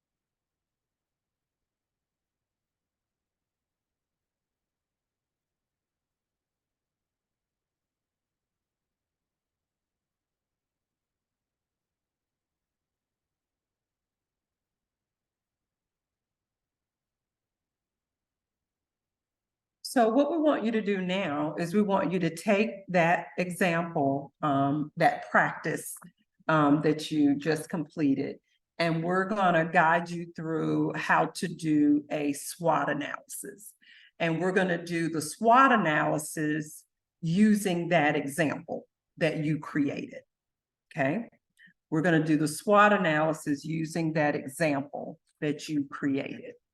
So if I could take you to page 94 in your workbook. So you now have your example, depending upon if you did a program or if you focused on a program or the nonprofit as a whole. So now what we want you to do is we want you to identify the strengths that are present to help with achieving that goal and seeing that outcome. We want you to identify weaknesses that might impact that goal, action steps, and outcomes. Any opportunities that you think of that might surface as a result of trying to pursue these things. And then any threats that we need to think about in terms of any external conditions that might be harmful to achieving the goals, the action steps, and or the outcomes. But we're doing it as one unit, right? So everything you have on that page, we're looking at it to see what are strengths, what are weaknesses, what are opportunities, and what are threats. And if you're on page 94 with me, at the very top, you'll see what we mean by strengths in our community and or in our organization. Weaknesses in our organization, and then also opportunities or threats. Here's the thing to keep in mind.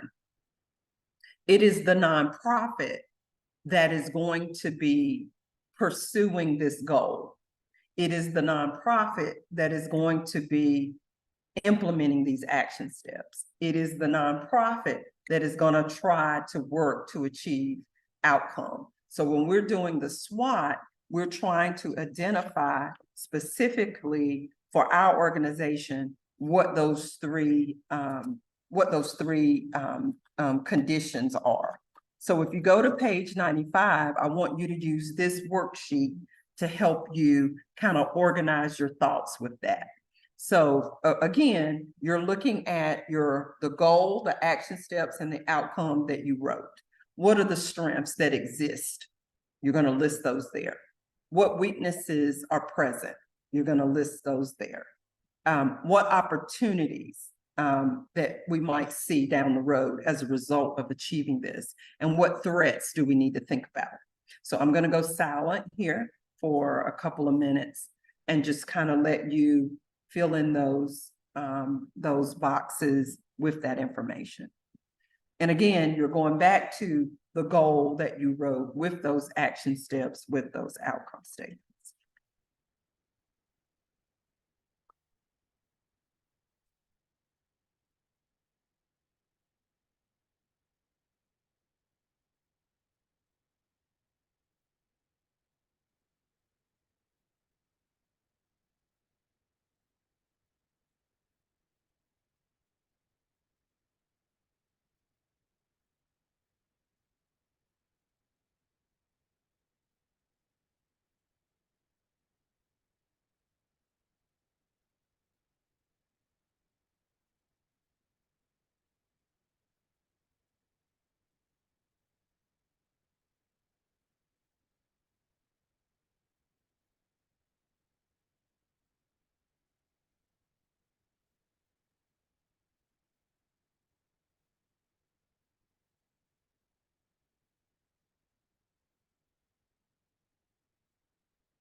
again, the takeaway here is for you to have a sense of the skill of doing the SWOT.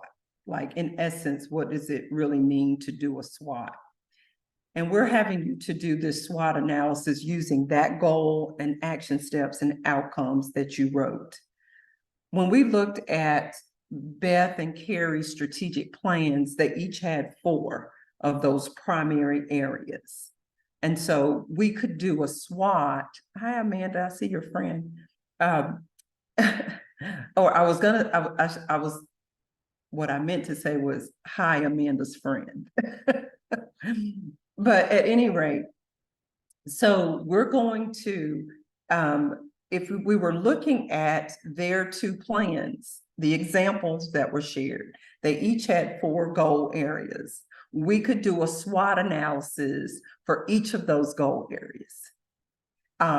And they had various pieces of information in alignment. One was pillars and you had certain information. Then the other was specific goal areas, you had specific information. We could do 4 SWOTs, for example, to kind of help us to think through what challenges might be present for us. And so in terms of thinking about a SWOT analysis, go to page 96, because again, we're building. Started with the goal, then the action steps, then the outcome statement, then we did a SWOT. Now we're looking at how we might format the goal in the actual plan. And we saw 2 different examples. They were somewhat similar in terms of how they had arranged it. But when you're trying to put all that information in a strategic plan, what we try to do is capture it in one space so that we're not like having to look back and forth through pages to kind of find the different pieces. And if you notice in both of the examples, each of the examples had all 4, they use columns and rows is basically what it looked like in terms of the formatting. So when you get to page 96, that's kind of what we've done here. We've said our goal is going to go in the what column, page 96. Our anticipated outcome is going to go in the why column. And then we've got our action steps, the how, and then we added who and when. Who's going to do this and when is it going to be completed? And so in essence, we could do this for each of our goals that we write. And again, keep in mind, it's a facilitated process. But this is definitely the heart of what it is that we do in strategic planning. Because at this point, we now have the goals and we have the action steps, the outcome statement, and we now have it formatted on this page that can go into the plan. Metrics could also be added to this page. Metrics. You could also include the metrics here or the measures. You could include that on this page. What I want to do here, team, is I want to put us in breakouts. We're going to do a 5-minute breakout, maybe 7.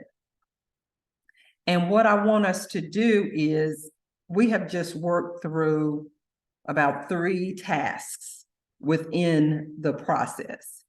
I want you to share your response to the same question that we did in the previous one. What is useful to you and what we have done as it relates to goals, action steps, outcome statements, SWOT analysis, and then the example of the formatting of that, okay? So Rebecca, I'm gonna pass it over to you and we're gonna go in breakouts. It's 12:04. So we're gonna come back. Let's come back at like 12:10. Can we do that?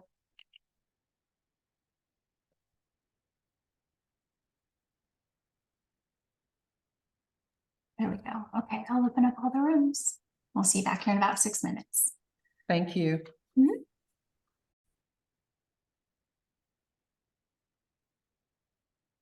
All right. Well, welcome back, everyone. I think we're all just about back Wow, we have worked through the strategic planning process. And we are now going to look at putting it all together. And as I mentioned before, the heart of the plan is what we just worked on, is the goals, the action steps, and the outcomes. And so we wanted you to have some conversation about, throughout this process, about what's useful, what's helpful in helping you to be able to do this. So in putting it all together, there are pieces of information that we typically see in most all strategic plans. And so we're going to highlight here a table of contents. And so team, if we could go to the strategic plan table of contents, group, look in the chat, you're going to see a link for the table of contents. You're going to have this in the chat, or you can take a quick picture of it, however you'd like to do it. So Beth and Carrie shared their strategic plans with us, and what they primarily shared were the goals and the strategies and the metrics and so on. Were there other pieces of information that are also included in the plan? And so here's a table of contents, just an example that you might want to use. So oftentimes there's a message from the executive director or the board chair. There's an executive summary. There's a little bit about the organization in terms of its historical backdrop, maybe its legacy, a profile of sorts about the agency. We also share the process that we use. We kind of highlight that. If there was a needs assessment or if there was an asset map that we did, we also include what we found out, and also the capacity assessment. We also include that in terms of what we found out. The mission and vision and any kind of value statements or just core values that we might have identified, that information is in there. Principles for practice or something like that could be in there. The goals, the action steps, and the outcomes are there. Any implications, number 9, for future plans. Sometimes there are comments about that. And then there's a message from the executive director or the board chair. And typically it's either or. So it's for the intro, it's going to be the executive director or chair. And if, say, the executive director did the intro, then the board chair might do the closing message. So typically you see that information in the strategic plan. So this is the bringing it all together in terms of the plan. Team, if we could go back to slide 22, putting it all together. So we're writing and implementing the plan. Go to page 98 in your workbook. On page 98, we're talking about what's actually going to be in the plan. So the design of the plan, the layout, the format, the fact that we have specific pieces of content information in the plan. That was the sample table of contents that we gave you. And so we are writing and implementing the plan once we kind of, as a result of putting it all together. That's what the outcome is there. You can go to the next slide. So the monitoring and the tracking, go to page 99 in your workbook. So it's important to decide how you're going to monitor and track progress. Oftentimes what we're looking at is goal achievement, any challenges that we might face, lessons learned, and success. So goal achievement, again, we're going back to those goals to see what we've accomplished. We're trying to see how close are we getting to the outcomes. Any challenges that we might be facing, any lessons learned that we're learning as a part of the process, and any outright successes that we want to highlight. And each organization has to decide how they want to do this. The other part of this is the timing.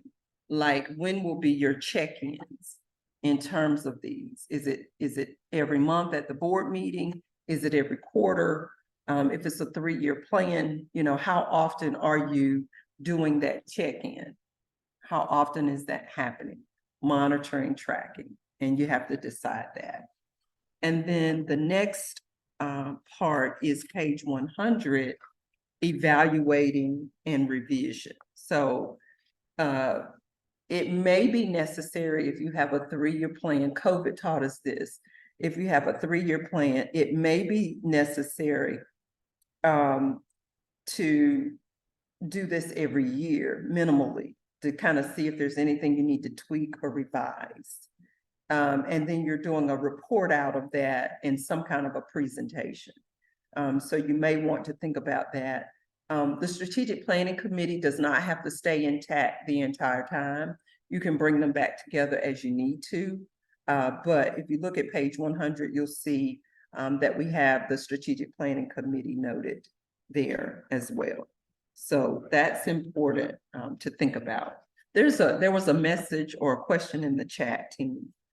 I don't know, it popped up and then it went away. Yeah, said- Melissa, Oh, sorry, go ahead. Go ahead, Lisa. Go ahead. Dr. Palmer, can you clarify more about the goals exercise we just did? Do these SMART goals become part of the strategic plan?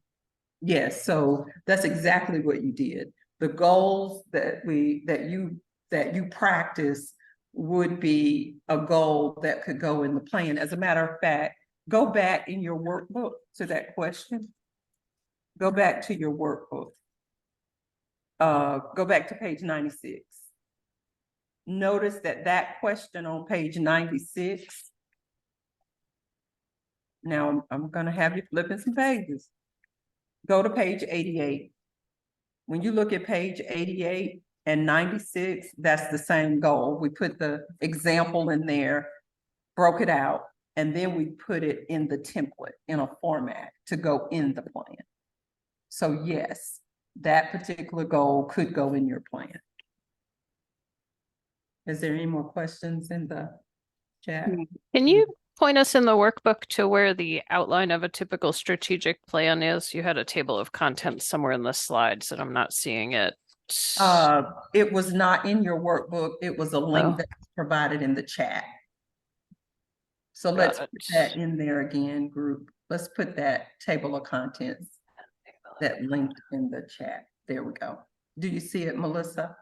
Yeah, I do. Mhm. Mission, goals, action. Yeah. So if we look at the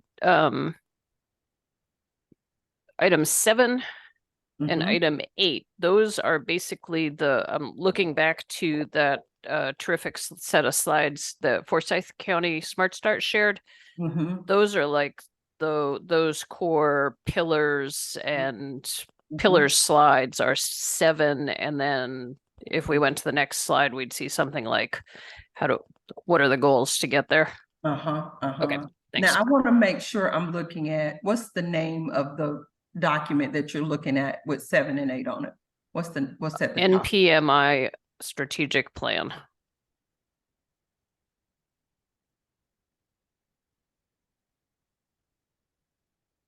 What else is on that So, page?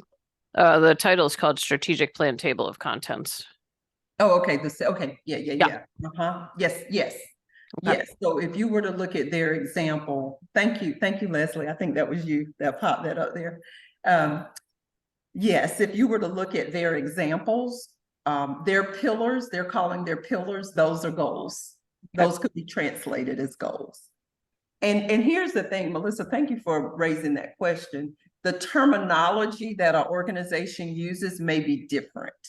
So like some organizations will use action steps and some will use objectives, or some will use the word strategies. So, but it's all in the design. It's all in how you choose to design it. Is we use measures rather than outcomes. That's Carrie from Smart Start. Okay. So, yeah. Yeah. So it just, it just depends on how you want to frame that in your design. Okay. And is some somewhere in all of like this is really thorough and comprehensive information. Is there somewhere a outline that we could borrow if we wanted to? So here's my I'm looking for a starter kit. Haven't written a strategic plan, don't have an opinion yet about whether it should be a goal or a something else. Is there like a template somewhere in here that I could just borrow and get started with to sort of get my feet under me? The template that we provide is on page, and I think we can share that with you electronically. Go to page 97. Go to page 97. And on page 97 is where we bring all that together, the goal, the outcome, the action steps, and all. And then the table of contents, you would craft your own unique, customized message, results of your assessment, and that. Now, it depends on what parts of the plan nonprofits make public. But if you just did a Google search and said, give me some samples of what a strategic plan looks like for a nonprofit, you get so many that would show up. But that's what I'm hoping to avoid. So let me ask one more question, then I'm going to stop because I fear that I'm straying into hair splitting territory. No, you're fine. Page 97, the heading of that page says work plan and worksheet. Right. And I understood that the strategic plan informs the work plans, but is not the same as a work plan. Thank you. I just made that correction on my end. So you just pointed out one of my errors. Actually, that page is goals, action steps, and outcomes. That's that's page the worksheet. 97. Page 97, yes. Goals, action steps, and outcomes. And what we'll do is we'll make that edit and get that back to everyone. But that is the template. That is a Word document. It's actually a Word document. It's not highly it's not high tech, I promise you.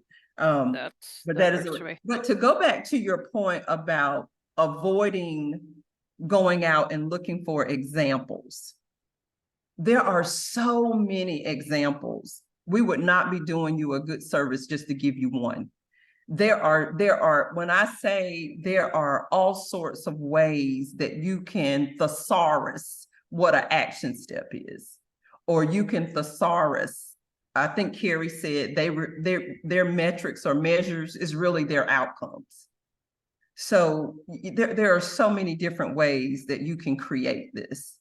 What I would suggest when you are going through the process, I would suggest drafting what Leslie showed us, the table of contents. I would suggest you just draft it in a Word doc. Just get your content in there. If you're trying to do a little bit of it in-house, get your content in there and then start thinking about the design. Now, I would suggest that, Melissa, to kind of help you to do that. Yeah. But there are, and some folks that are on here that have been a part of a gazillion strategic planning processes, there's a sea of just examples that could be very, very helpful to you. So we have come to the end of our time. And I just want to get just a real quick just kind of check in. Right now you're thinking what? Fill in the blank for me. Or right now you're feeling. You could use the word feeling too if you like. Right now you're feeling what? Right now you're thinking what? And if you want to just put one word in the chat, you can do that. If you want to use your little old reaction, you can do that. Or if you want to unmute yourself and tell us, you can do that. And the team will highlight whichever way it is that you share back with us. Right now you're thinking, right now you're feeling what? Bit overwhelmed. Feeling informed, need resources, daunting. Overwhelmed. I think they need a bag of Skittles, Dr. Tony. Challenged. I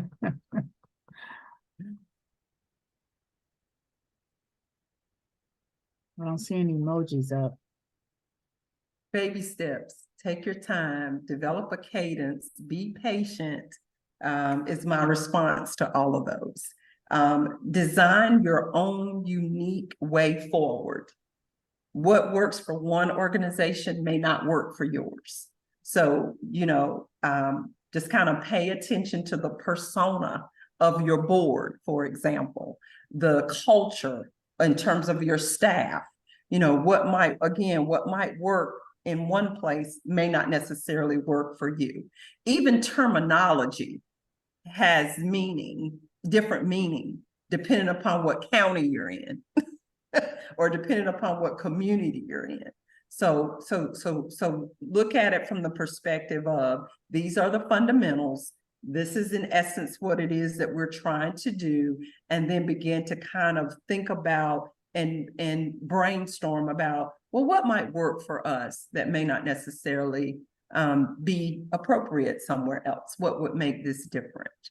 Anybody that wants to share their voice as opposed to the chat or a reaction?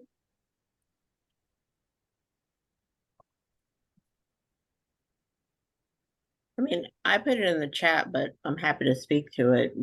I feel that we're on a good path as an organization. I'm feeling excited and looking forward to strengthening our processes and knowing that today felt like a connection between all the pieces. Like, we do this all the time, but like actually picking it apart and making that circle real was like really kind of like energizing for me today. Thank you for sharing.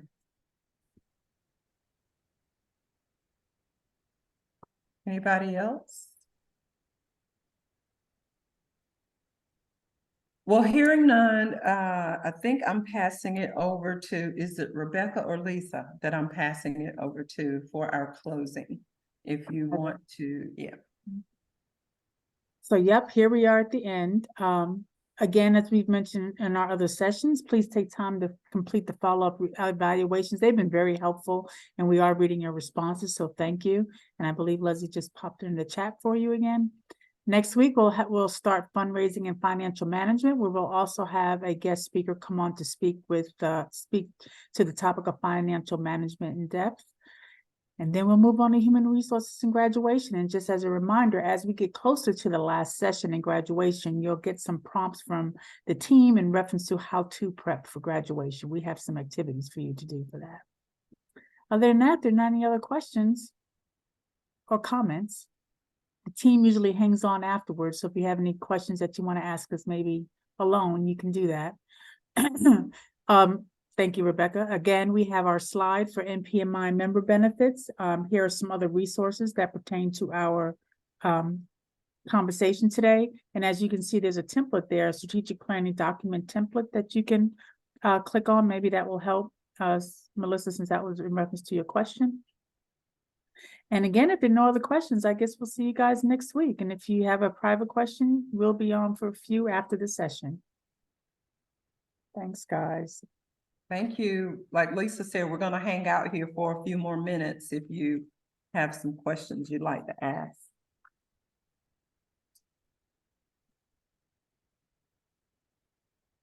This is Melissa. I'd love to have the live links of the slide that you just shared. Could you drop those in the chat?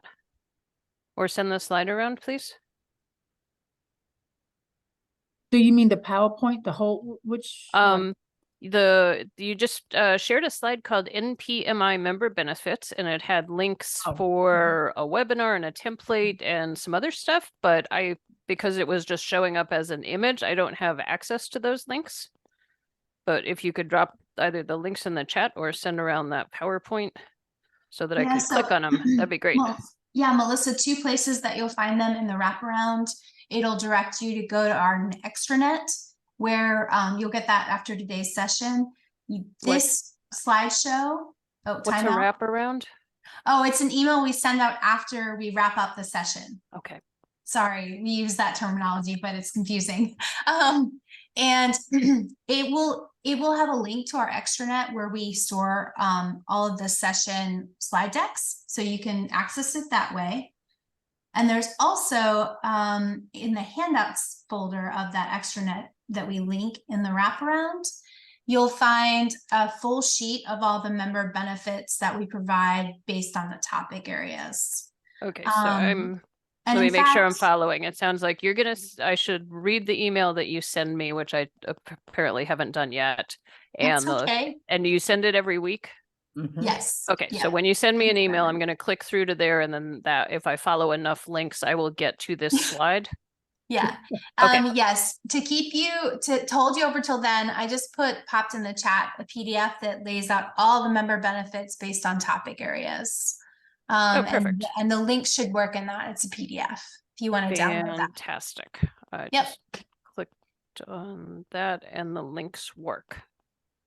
It's a Excellent, thank lot you. of materials that we throw your way. So I totally understand you're being like, where do I find this? How do I access this? Great, that's very helpful. Great. Well, good. Super, thanks very much. See you You're next week. welcome. See you later. Bye.